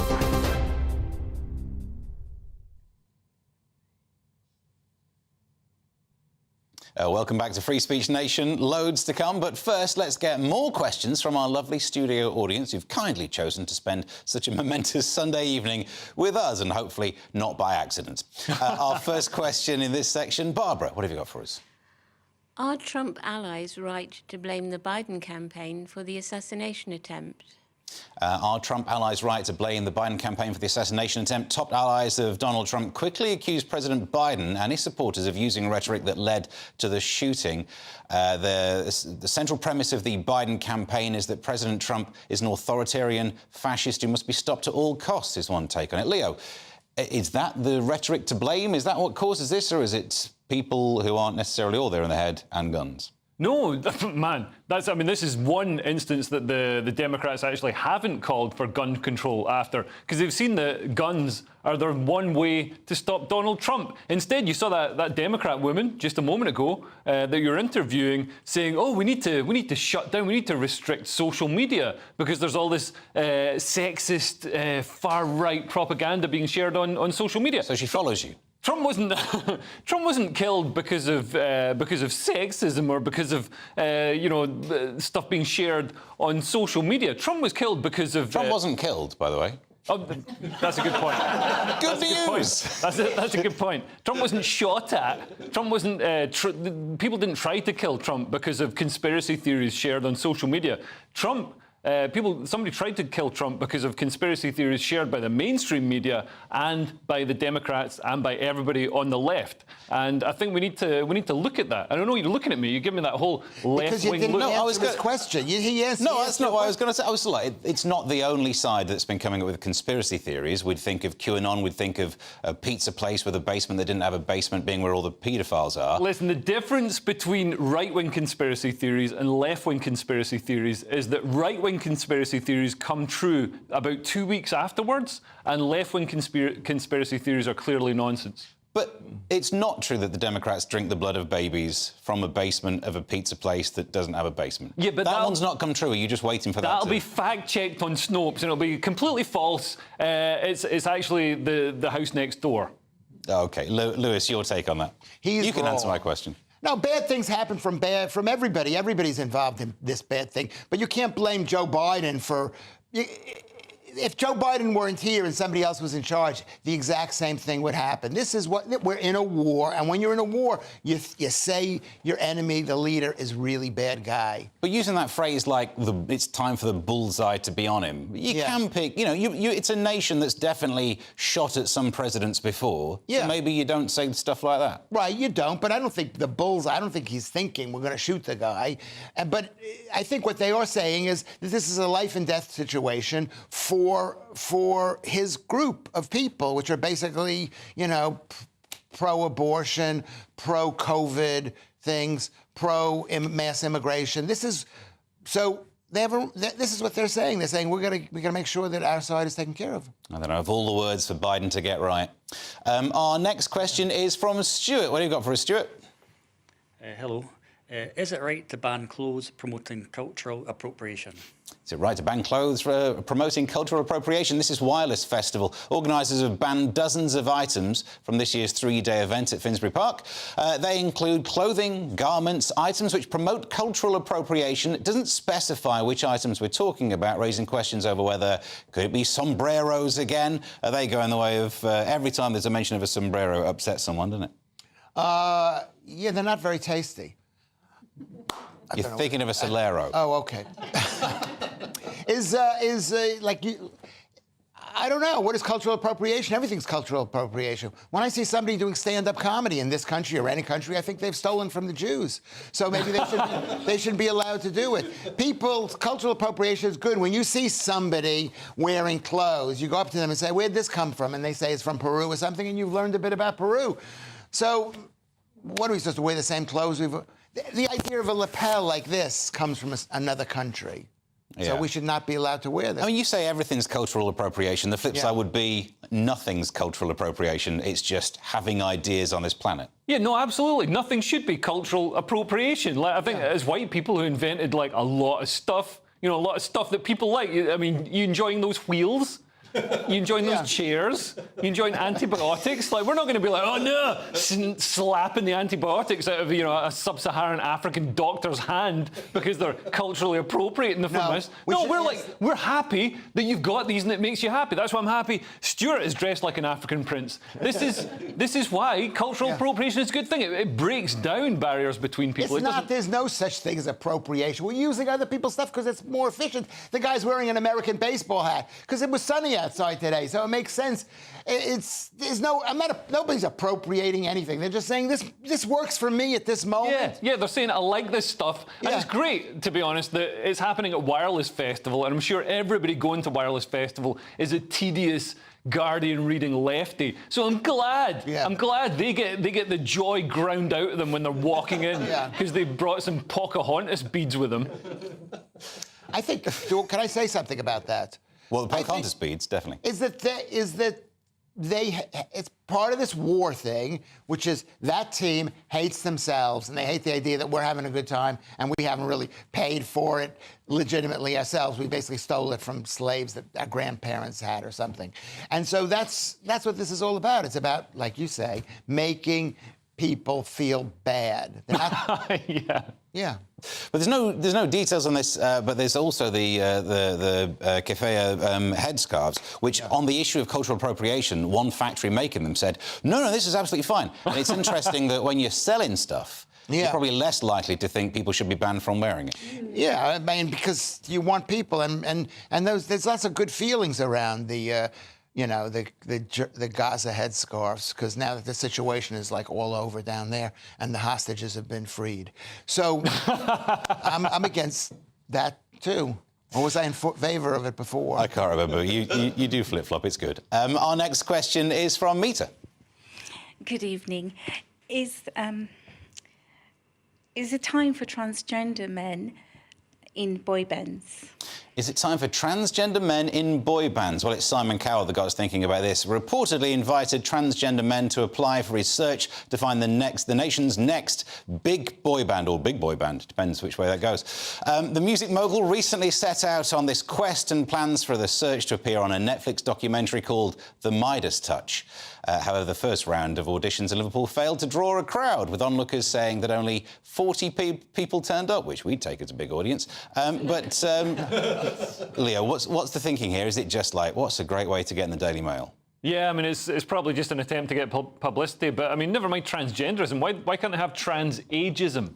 So, me and Lewis could identify as 18-year-old heartthrobs and get in this band. I mean, it might not be One Direction, it might be lack of erection, but it would still, I think that's the trans we want to see in this industry. Yeah, I mean, is there any other reason other than just publicity? It is Simon Cowell thinking a Netflix documentary called The Midas Touch, which is a sidebar. People misquote what Midas... It was a bad thing. It ruined Midas's life. People go like, I love the idea of everything I touch, including my wife, turning to metal. Well, apparently, yeah, but a good metal. I mean, it's better than the zinc touch. Yeah. But what happened... So what's that, your sink then, isn't it? yeah, no rusting around me. But what happened with... he was holding auditions, and only 40 people turned up to one audition, which I thought, you get enough people for a boy band from that alone, but not for Simon Cowell. Not for Blazing Squad. Yeah, so I think, he wants to get in the paper. So he said, what about, transgender dolphins, they're in Hamas, and, people are writing about it. Yeah. But it's weird, because it's like 40 is a... I mean, how many... First of all, what is a transgender guy? It means that there's a band, there's like 4 guys, and they say, we're looking for a girl who's transitioning into a boy, right? Who wants to see that? I do. Yeah. I mean, that's why this whole... I want to see it. Imagine if you had a whole boy band of trans men, and they all, synchronised their period. And they got angry at the same time. That'd be amazing. That'd be the most manly thing. You know what? He's taking it too far. That was too far. That was too far to mention. The audience is shocked by that. No, first of all, when I heard this story, or whenever I read the story, I first thought Simon Cowell, is he the transgender guy? Because he's had tremendous work done to him. Have you seen what he's done? Yeah. He's transitioned from a human being into a badly stitched sofa. Yeah, so he looks like, well, why would you want to put somebody in your band I'm not saying it's a bad thing. What did I say?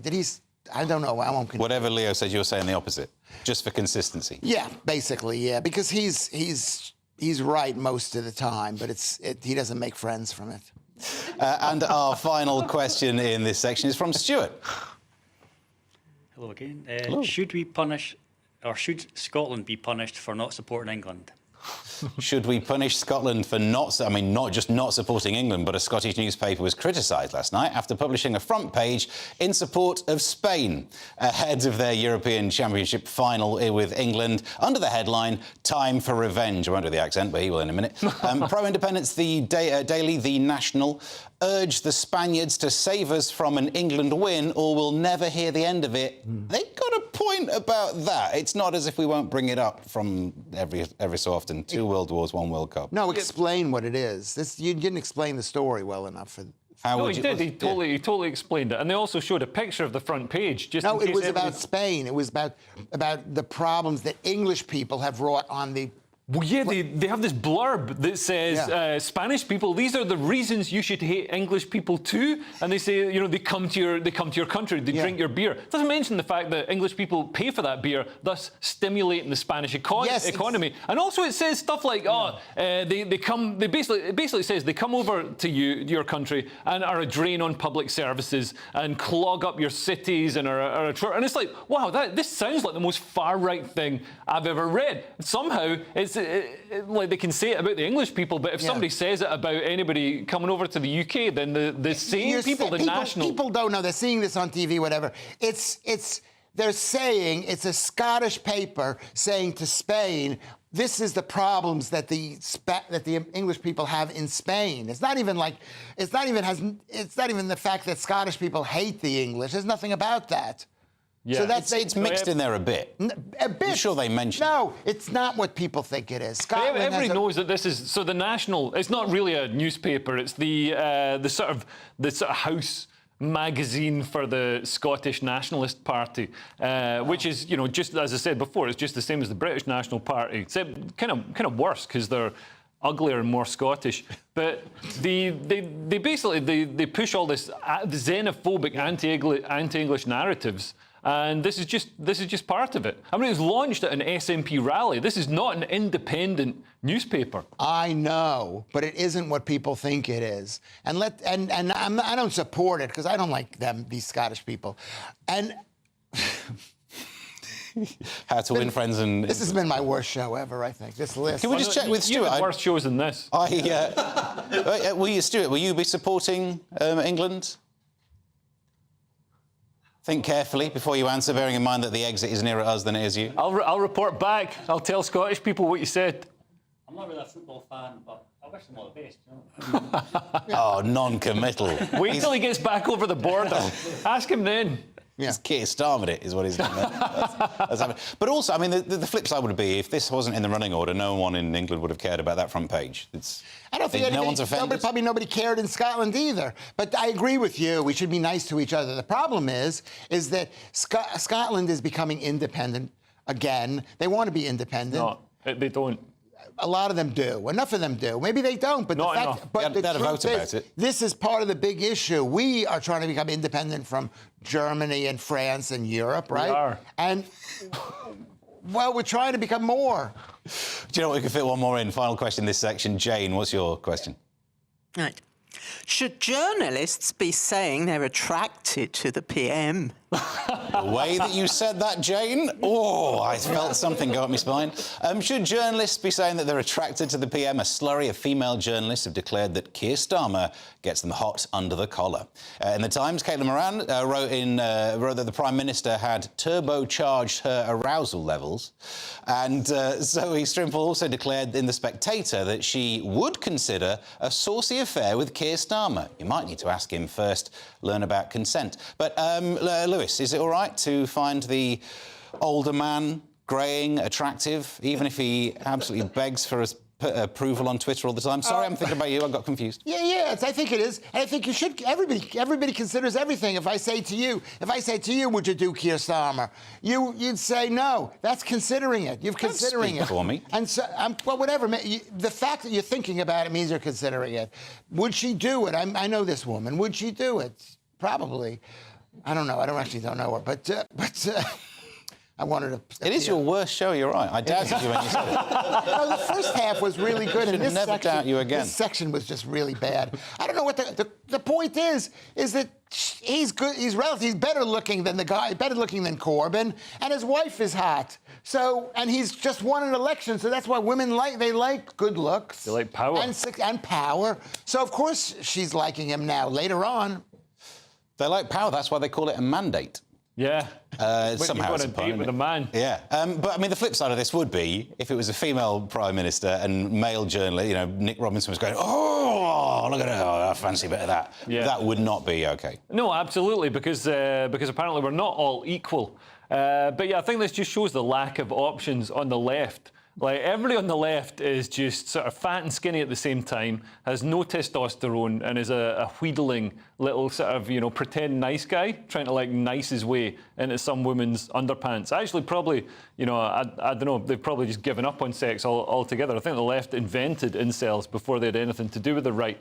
So, whereas all the sort of real men, the real men who have calluses on their hands, can chop down a tree, can fix a bike or anything, really. The incels have calluses on their hands as well. all the real men are right wing. So, you know, Caitlin Moran knows that she can't get the sexual satisfaction she desperately wants from a left-wing person. So who in what's left of the Tory party would you say should be the one floating the boats of the ladies? Is Dominic Raab still in there? No. Look at that guy. Look at that guy. He's like made out of muscles. He looks like he's going to burst through some French windows and save you. Because he does karate. He's a karate man. He's a karate man. Yeah. The best, most effective fighting system. You can't ask a man what a woman wants. You can't ask a woman what a woman wants. Women don't know what they want. Jane, we can ask you, Keir Starmer, what are you thinking? Candlelight as a meal? Guitar doing that? I don't know. Maybe I'd like to have a meal with him and that would be about it. Just there for the free meal. Well, we've all been on dates like that, haven't we? Exactly. Absolutely splendid. Right, next on Free Speech Nation, it's coming home. Is it, though? Our reporter Anna Riley is at a fan zone in Hull. Will update us next if she can hear us.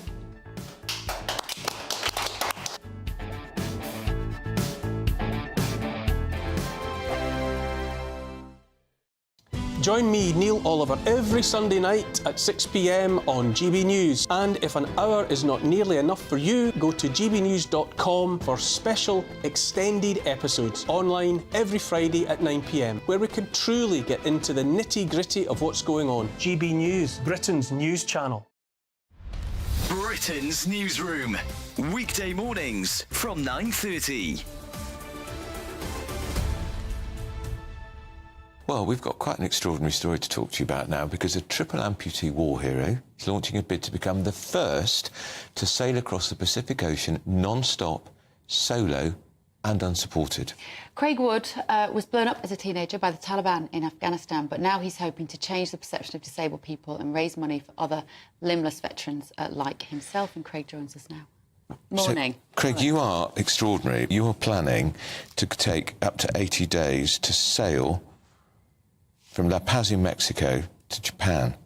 Yeah. How many miles is that? It'll be over 6,000. Amazing. Amazing. And it will take you how long? The minimum it's going to take me is 60 days. It could be up to 80. Yeah. And that's on your own. You've done plenty of this before, haven't you? You've done lots of solo sailing. Yeah, I've done quite a bit of solo sailing, but not as big as this. It is the world's biggest ocean, after all.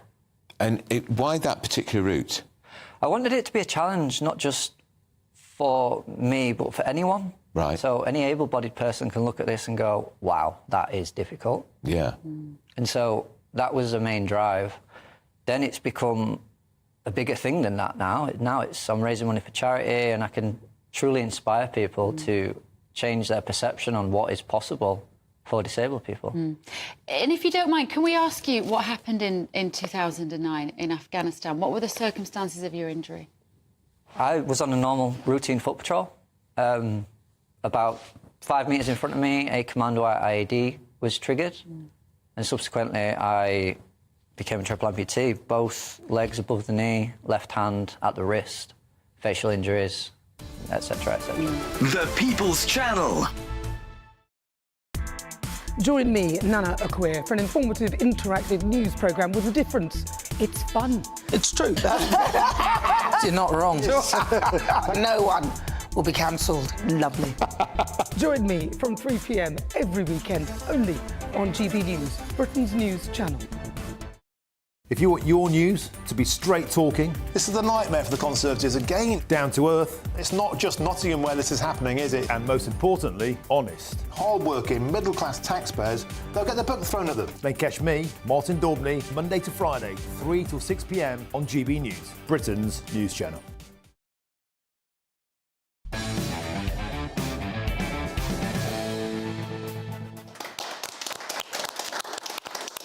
Right, welcome back to Free Speech Nation. We're talking football. Will they do it? The current score, I'm about to tell you the current score. So if this is going to ruin it for you, I'm going to give you the latest current score. Look away now, you'll still be able to hear me. The current score is 0-0. Fascinating. Imagine the thrilling football you've been missing. We will keep you up to date with that low score as it continues. But will England bring it home is the question that everyone's saying. You know, it's coming home. Does it remember where it lives? Do we stand a chance? Like, statistically, Spanish team, they've not lost a match through the tournament. Yeah. It's not who you want to be up against. They're probably good at football, but we've got to remember, this isn't the real proper one. This is like the Commonwealth Games of football. This is the Euros. It's not the World Cup. The World Cup, you go up against Argentina, proper countries with good footballers. Mm-hmm. But we might end up losing this one, so we definitely wouldn't do a World Cup. We still came second. I would say we, obviously not me. Yeah. You. And, I mean, Lewis, your take on this? Look, we can actually now see sort of various fan zones where they've been watching it. I mean, look, they've certainly got a sellout audience. They're excited about this 0-0 fest that they're currently watching. Most of them still seem to be sober for it. Well, because they remember the last game. What was the other, the semi-final where Oh, that's Wembley. That's Wembley right now. Yeah, but the point is, remember Is it? It looks remember small. the meme. Yeah, it's not the stadium. It's just outside the tube station. What is the Wembley coffee shop? Only place we can get a camera. But I mean, look, as much as you're about to say negative, you're a pooper kind of man. You're going to rain on our parade. No, I'm not. We managed to get all the way through to the final playing football. Good football, bad football. That's up to you. And it could end any moment. And that's why I'm here. It could end. I'm not going to put any more investment into it. If the English team wins, I'm so happy for them because it means so much to the people. I got Spanish people who are my neighbors next door, and they are like, they asked me who I was rooting for, and I said England, because you have to root for England because it means so much. You literally are the metropolitan elite. Look at you, living next door to Spanish people with your tapas. In my ex-council house. I would hardly think it's such a... I like how you call it an ex-council house. Well, mine is ex-council unless they come and take it away from me. Look, it is something that people care about. I guess we don't. We're in a room that, odds are, if you were going to turn up to this show tonight, you're not really that bothered about football. Yeah. But I kind of understand why there is a nation mood that goes with it, a national mood. For England, I guess. But it's a little bit, it's a whiff of reminiscence about 1997. You know, you get a new Labour government and music was good.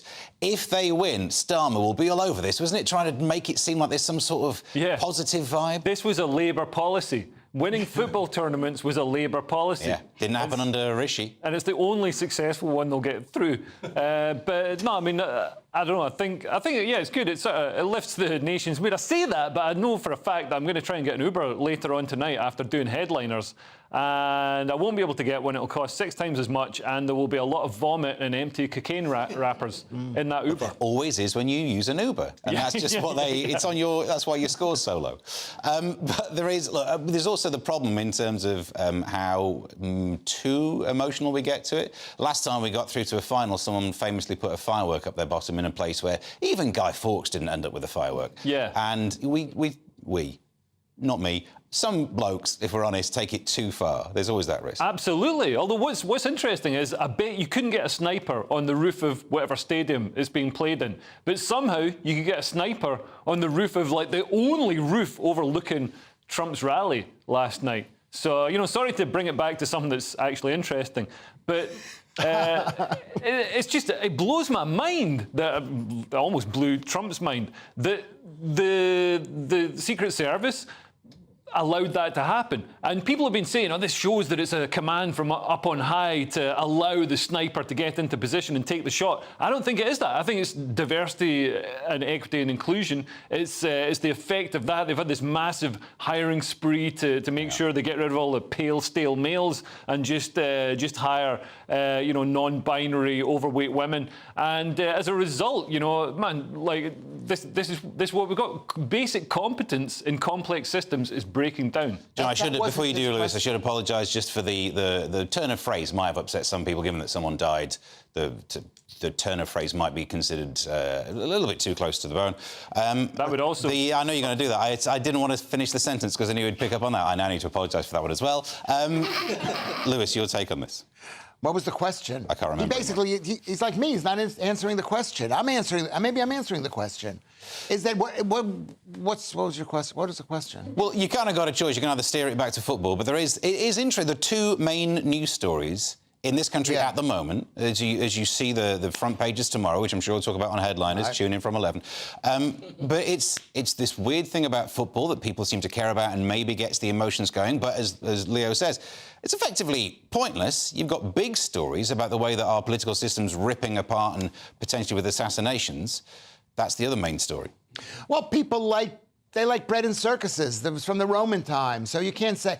What do they blame the football, the Euros on the internet? That people wouldn't have gotten that worked up on the Euros if it wasn't for the internet? I think Leo is right about this. How do they not know? I agree with you. How do they not know? They saw the guy up there. Everyone's going, there's a guy up there with a gun. Yeah. So that is right about that. But this is football. It's a very simple game. It's a fantastic game. As a baseball fan my entire life in New York, football is the best actual game because you know when something good happens until they take it away, but they know when something good happens. You know when the game's over. It's a fantastic game. It's a very simple game. And if we lose the game, you can pretty much tell why we lost. There's no, weird thing. They should have done this and they should have done this. It's pretty weird. Yeah, they'll talk a lot about it after. Well, then again, if we lose, there are likely to be some outbreaks of violence. I'm from Mansfield, and one of the things that we were kind of famous for is that whenever you lose, you get far enough, anything beyond a quarter-final, and England lose, there's little outbreaks of violence in city centres and always in Mansfield. I don't know why. Cars get flipped over. You just basically park somewhere else when it happens. Yeah, because I don't know if Mansfield is that way. Maybe it's because it's so close to Loughborough. Is that where it is? It's Nottinghamshire. Nottinghamshire. The good thing is that these electric cars like Teslas, they're so heavy because of the battery, it actually stops football hooligans flipping them over. Is that true? So, yeah, or they're wrenching their backs. Who'd have thought you'd end up being pro-EV in this bit? It's amazing how far you can travel when people who don't know about football are asked to talk about football. But we support England. Let's say we support England. Yeah, let's do that. Next on Free Speech Nation, is the media to blame or not for reporting on Joe Biden's physical and mental decline accurately? Should the attempted assassination of Donald Trump not have been so much of a shock given our political landscape, or the one in the US? And academic and author Jonathan Turley joins us next, as we'll be getting some interesting thoughts on that topic. Don't go away.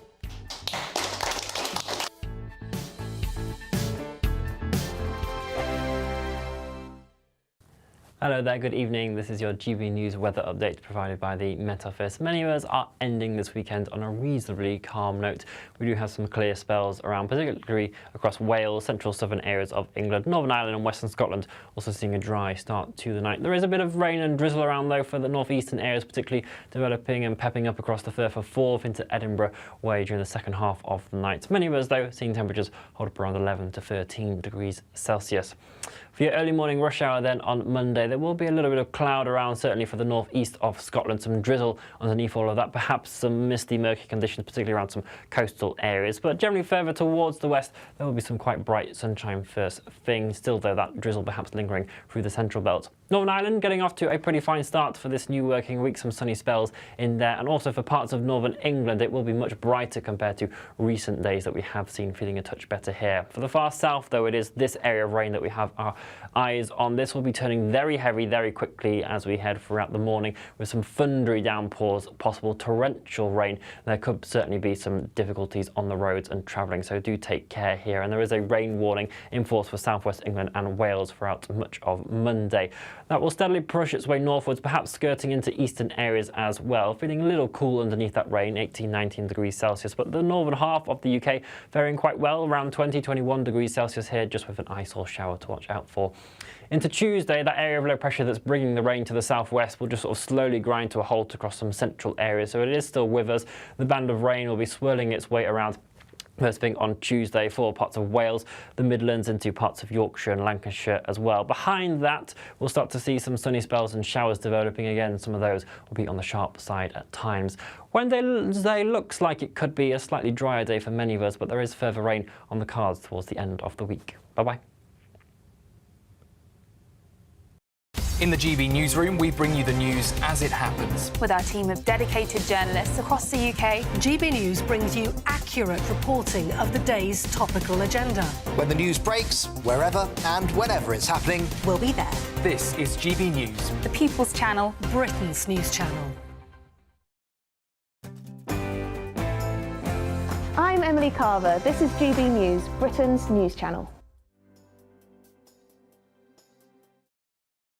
Join me, Neil Oliver, every Sunday night at 6 p.m. on GB News. And if an hour is not nearly enough for you, go to gbnews.com for special extended episodes online every Friday at 9 p.m, where we can truly get into the nitty-gritty of what's going on. GB News, Britain's news channel.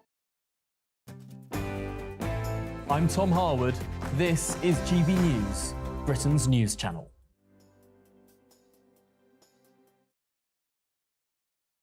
Mark Dolan tonight is your weekend dose of news, debate and entertainment. This sounds like a wild conspiracy theory. Don't miss my big opinion. Mark Meets and my take at 10. Democracy is a funny old thing. And we don't do boring, not on my watch.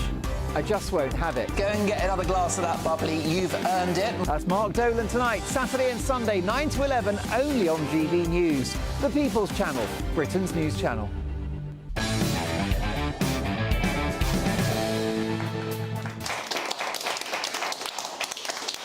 Welcome back to Free Speech Nation. Is the media to blame for sweeping Joe Biden's physical and mental decline under the rug? And should the attempted assassination of Donald Trump not have been so much of a shock given the political landscape in the US? These are the thoughts of academic and author Jonathan Turley, who's written a book called The Indispensable Right, Free Speech in an Age of Rage. And I'm delighted to say Jonathan joins us now. So, Jonathan, let's take the Biden side of it first of all. I'm presuming, given you've written the book, it's not that much of a surprise to you, but how much blame should we be laying? Well, it's not a surprise. While this is not our first age of rage, it may be the most dangerous. And the president has contributed to that. You know, we've had what I call in the book rage rhetoric, which we've had a struggle with since the founding of the country, where rage rhetoric often turns into a type of state rage as the government cracks down on political dissidents and groups. The president has contributed to that environment. I mean, he has really stoked these groundless fears that this will be our last democratic election, which is absolutely perverse and absurd. He has called President Trump supporters enemies of the people. He suggested that we would be going back to the Confederacy.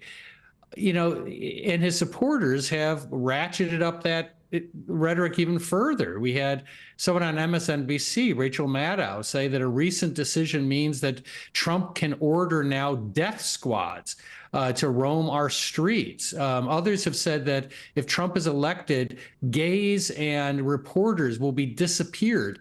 That's the level of rhetoric. And most people hear that and they go, come on. But there's a certain percentage that hears that, and they hear not a warning, but a license to do whatever they need to do to stop Trump. Is there some validity in looking at the other side, the people making claims of unfair elections, fixed elections, also that being another way to end your democracy?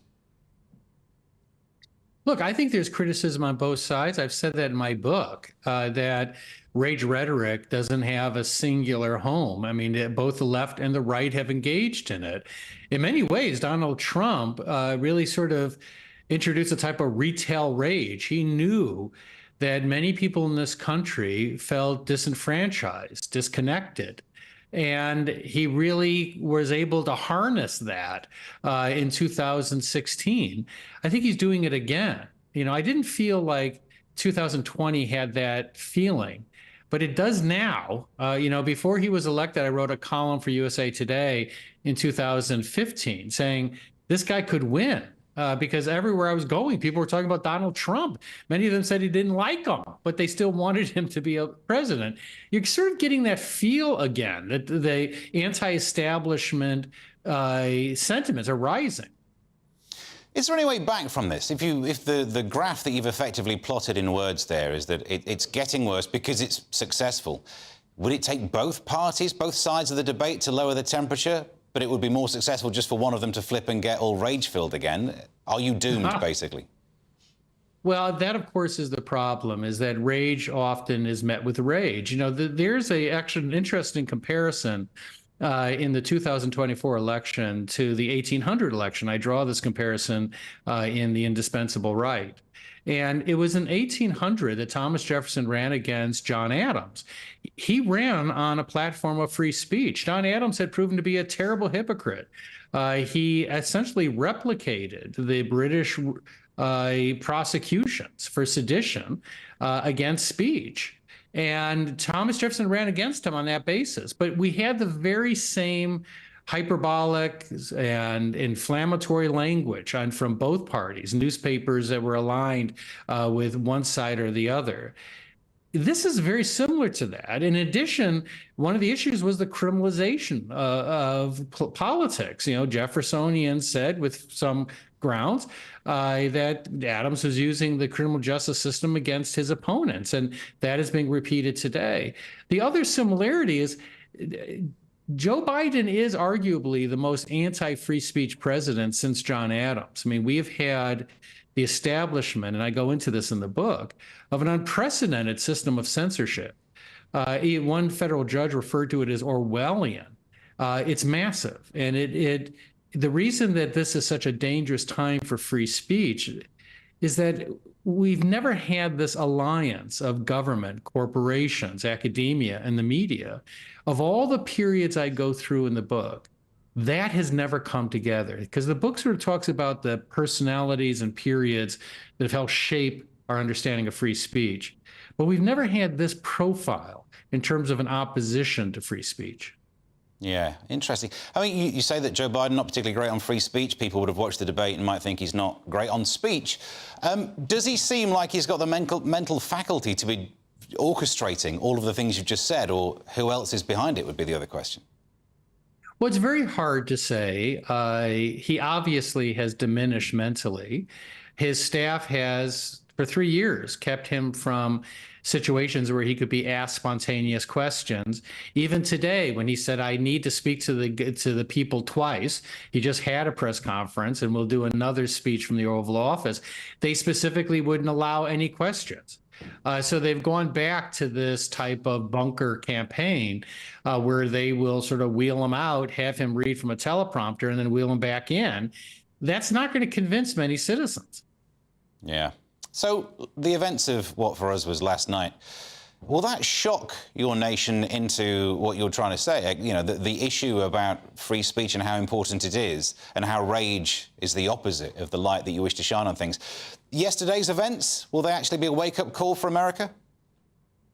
I hope so. Yeah, I've written 2 columns saying that we need to look at this. This is directly out of the book. This is a continuation of the pattern I describe in the book.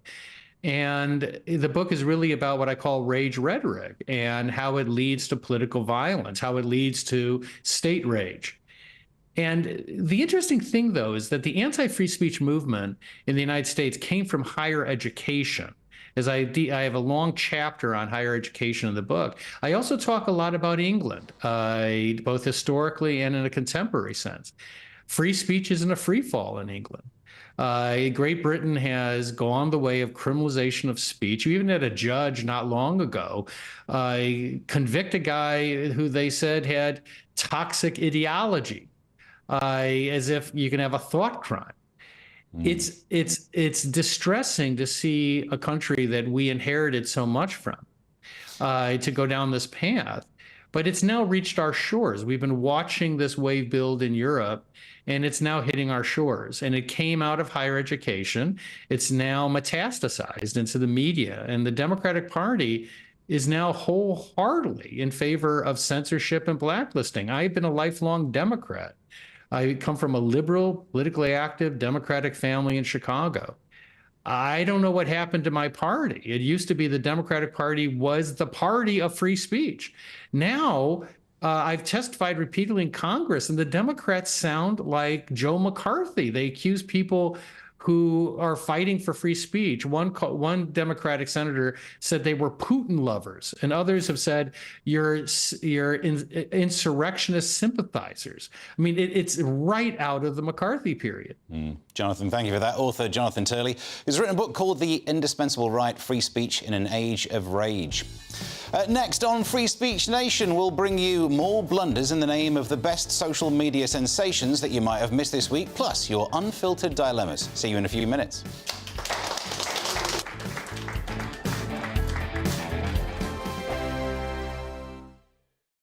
In the GB newsroom, we bring you the news as it happens. With our team of dedicated journalists across the UK, GB News brings you accurate reporting of the day's topical agenda. When the news breaks, wherever and whenever it's happening, we'll be there. This is GB News, the People's Channel, Britain's news channel. GB News Breakfast, every day from 6 a.m. Khloe Kardashian has come under fire after posting a picture of her 6-year-old daughter wearing a full face of makeup. Yeah, the reality TV star said the youngster was participating in a dance recital and that wasn't an everyday occurrence. So this morning we're asking, is it ever okay to let children wear makeup? Well, joining us now is journalist Julie Cook. So, Julie, it's a child wearing full rouge, bright red lipstick, hair tied back, looking very, very stylised, very much, I think, like a young adult. Is this really the sort of thing we should be doing with small children? Oh, I think it's absolutely fine. I mean, first of all, in Khloe Kardashian's case, it was a dance recital, so it was very much a kind of performance element to it. She said herself in her post, it wasn't something they do every day. She was taking part in a dance activity. So, you know, I think she's vindicated on that front. But I've let my daughter play with makeup since she was 3. When she was 3, she showed a distinct interest in my makeup palettes, going through my stuff. She's 10 now, and while I don't let her wear a full face like a drag queen, I do let her wear, you know, a bit of mascara on a weekend if she wants to. I don't see any harm in it.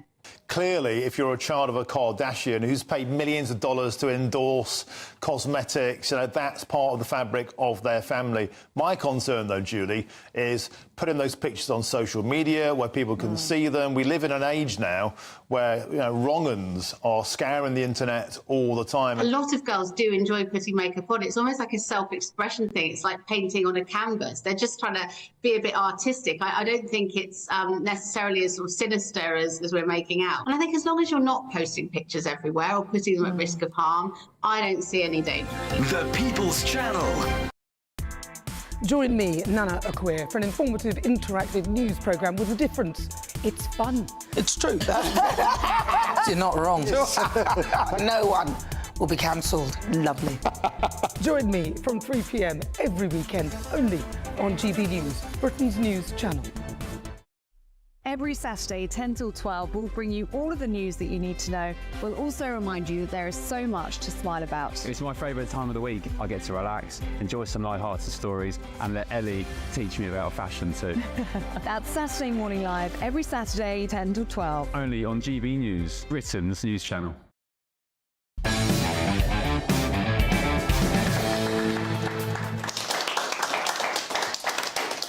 Right, it's time for Social Sensations, the part of the show where we look at what's been going viral over the last week on social media. And first up is a video of Clive Lewis deciding to protest, taking the oath of allegiance to the King as Parliament opened.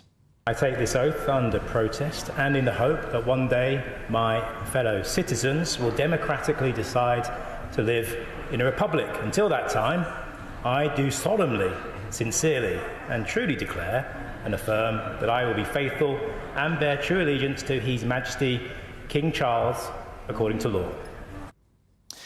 Kind of feels like some of those words he couldn't have meant. Yeah, absolutely. And this shows the duplicity of politicians and how they'll say something that's politically expedient for them to achieve their aims. What he should really do if he doesn't believe in giving an oath to the king, giving an oath to the monarchy, is not do it. But instead, he does it and provides some sort of lily-livered caveat. What an absolute...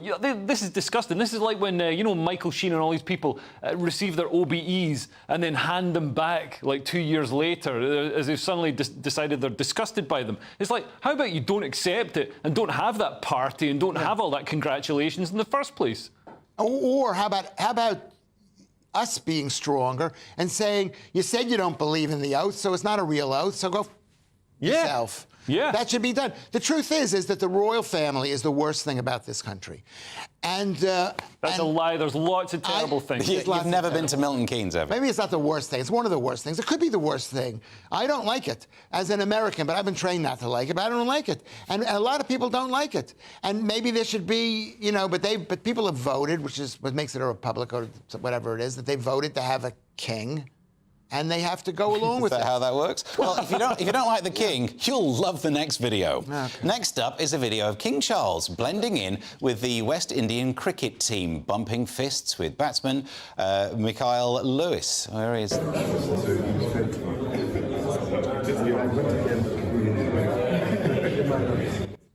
Bit of a height difference. I'm telling you, the cricket dressing rooms and facilities are amazing. Because it wasn't... It was a good joke. Was that a good joke? You left it late in the show to do one, but... yeah. Whatever, we'll edit that in, we'll put it in the front. Who is that guy, really? He's the king. I know, you say it like it's... All the royal family in this country is Kim Il-jung plus 400 years. Or if Saddam Hussein had stayed in power for another 400 years. That's all it is. It's just some guy, they just make this guy, and he actually a lot longer than 400 years. And the worst thing about it is, and people are going to listen to me, and I hope they don't hate me for this, he's not on our team. He's not on Team Britain. Yeah. He's fighting for the Europeans. He's fighting for whatever Joe Biden's he's posh. Because whatever it is, no, there are rich people who support the other side, but he's not supporting you. I think he's right to fist bump that guy. I mean, what's he supposed to do? Like lick his fist? I don't like shaking hands anyway. Why would I want to rub the part of my body that I make sandwiches with against the part of your body that you do unmentionable things with? Right, finally, we have this video. Take a look at this.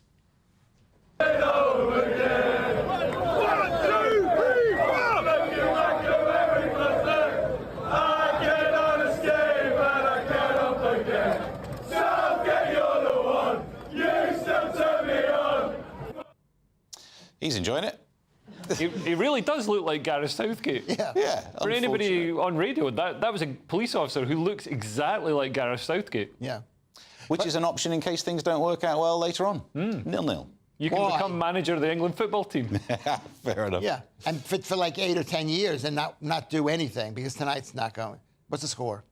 10-0. We'll fit this in now the part of the show where we go through your unfiltered dilemmas. Our first dilemma is from Eleanor, and she asks, my other half is invited to a board games night with friends. Normally, I adopt a win-at-all-costs approach to games, even if cheating is necessary. But should I tone it down on this occasion, maybe even lose a game on purpose? I don't want them to hate me.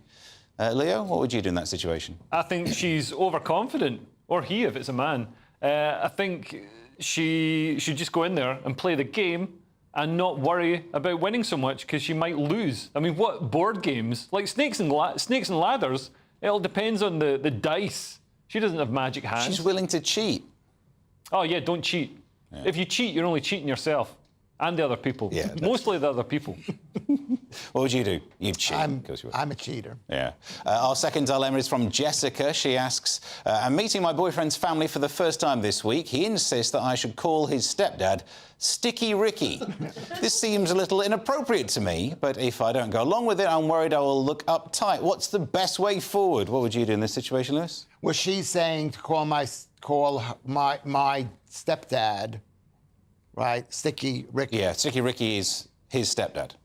Well, considering I never get anyone I'm going out with to do anything that I want them to do, I don't know what I would say. I wouldn't say anything because there's nothing you can do. We've got 10 seconds. It's obviously a trick. Don't call the stepdad Sticky Ricky. I mean, at least wait and see what other people refer to him and then, you know, go with whatever they say. See if he's sticky. It makes sense. Yeah. Well, thank you for joining us for Free Speech Nation. This was the week when the new government declared an end to the culture wars with no evidence of that whatsoever. The ruler of the free world mistook President Zelensky for Putin. Oh, an England football team, well, to be continued. Thank you to my panel, Leo Kearse and Lewis Schaefer, and to my brilliant guest this evening. If you want to join us in the studio, be part of this wonderful audience, you can. Go to www.sroaudience.com. Stay tuned for the brilliant Mark Dolan tonight. That's on the way for you next. Thank you for watching Free Speech Nation. Until the next one, a headliner's on at 11. To the next one, have yourself a good one. Goodbye.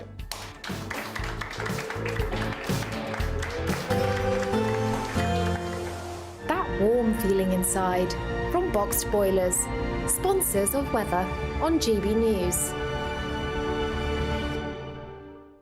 Hello there, good evening. This is your GB News weather update provided by the Met Office. Many of us are ending this weekend on a reasonably calm note. We do have some clear spells around, particularly across Wales, central southern areas of England, Northern Ireland and western Scotland, also seeing a dry start to the night. There is a bit of rain and drizzle around though for the northeastern areas, particularly developing and pepping up across the Firth of Forth into Edinburgh way during the second half of the night. Many of us though seeing temperatures hold up around 11 to 13 degrees Celsius. For your early morning rush hour then on Monday, there will be a little bit of cloud around, certainly for the northeast of Scotland, some drizzle underneath all of that, perhaps some misty, murky conditions, particularly around some coastal areas. But generally further towards the west, there will be some quite bright sunshine first thing. Still, though, that drizzle perhaps lingering through the central belt. Northern Ireland getting off to a pretty fine start for this new working week, some sunny spells in there. And also for parts of northern England, it will be much brighter compared to recent days that we have seen, feeling a touch better here. For the far south, though, it is this area of rain that we have our eyes on. This will be turning very heavy very quickly as we head throughout the morning, with some thundery downpours, possible torrential rain. There could certainly be some difficulties on the roads and travelling, so do take care here. And there is a rain warning in force for southwest England and Wales throughout much of Monday. That will steadily push its way northwards, perhaps skirting into eastern areas as well. Feeling a little cool underneath that rain, 18-19 degrees Celsius, but the northern half of the UK faring quite well, around 20-21 degrees Celsius here, just with an ice or shower to watch out for. Into Tuesday, that area of low pressure that's bringing the rain to the southwest will just sort of slowly grind to a halt across some central areas, so it is still with us. The band of rain will be swirling its way around first thing on Tuesday for parts of Wales, the Midlands, into parts of Yorkshire and Lancashire as well. Behind that, we'll start to see some sunny spells and showers developing again. Some of those will be on the sharp side at times. Wednesday looks like it could be a slightly drier day for many of us, but there is further rain on the cards towards the end of the week. Bye-bye. Looks like things are heating up. Boxed Boilers, sponsors of weather on GB News.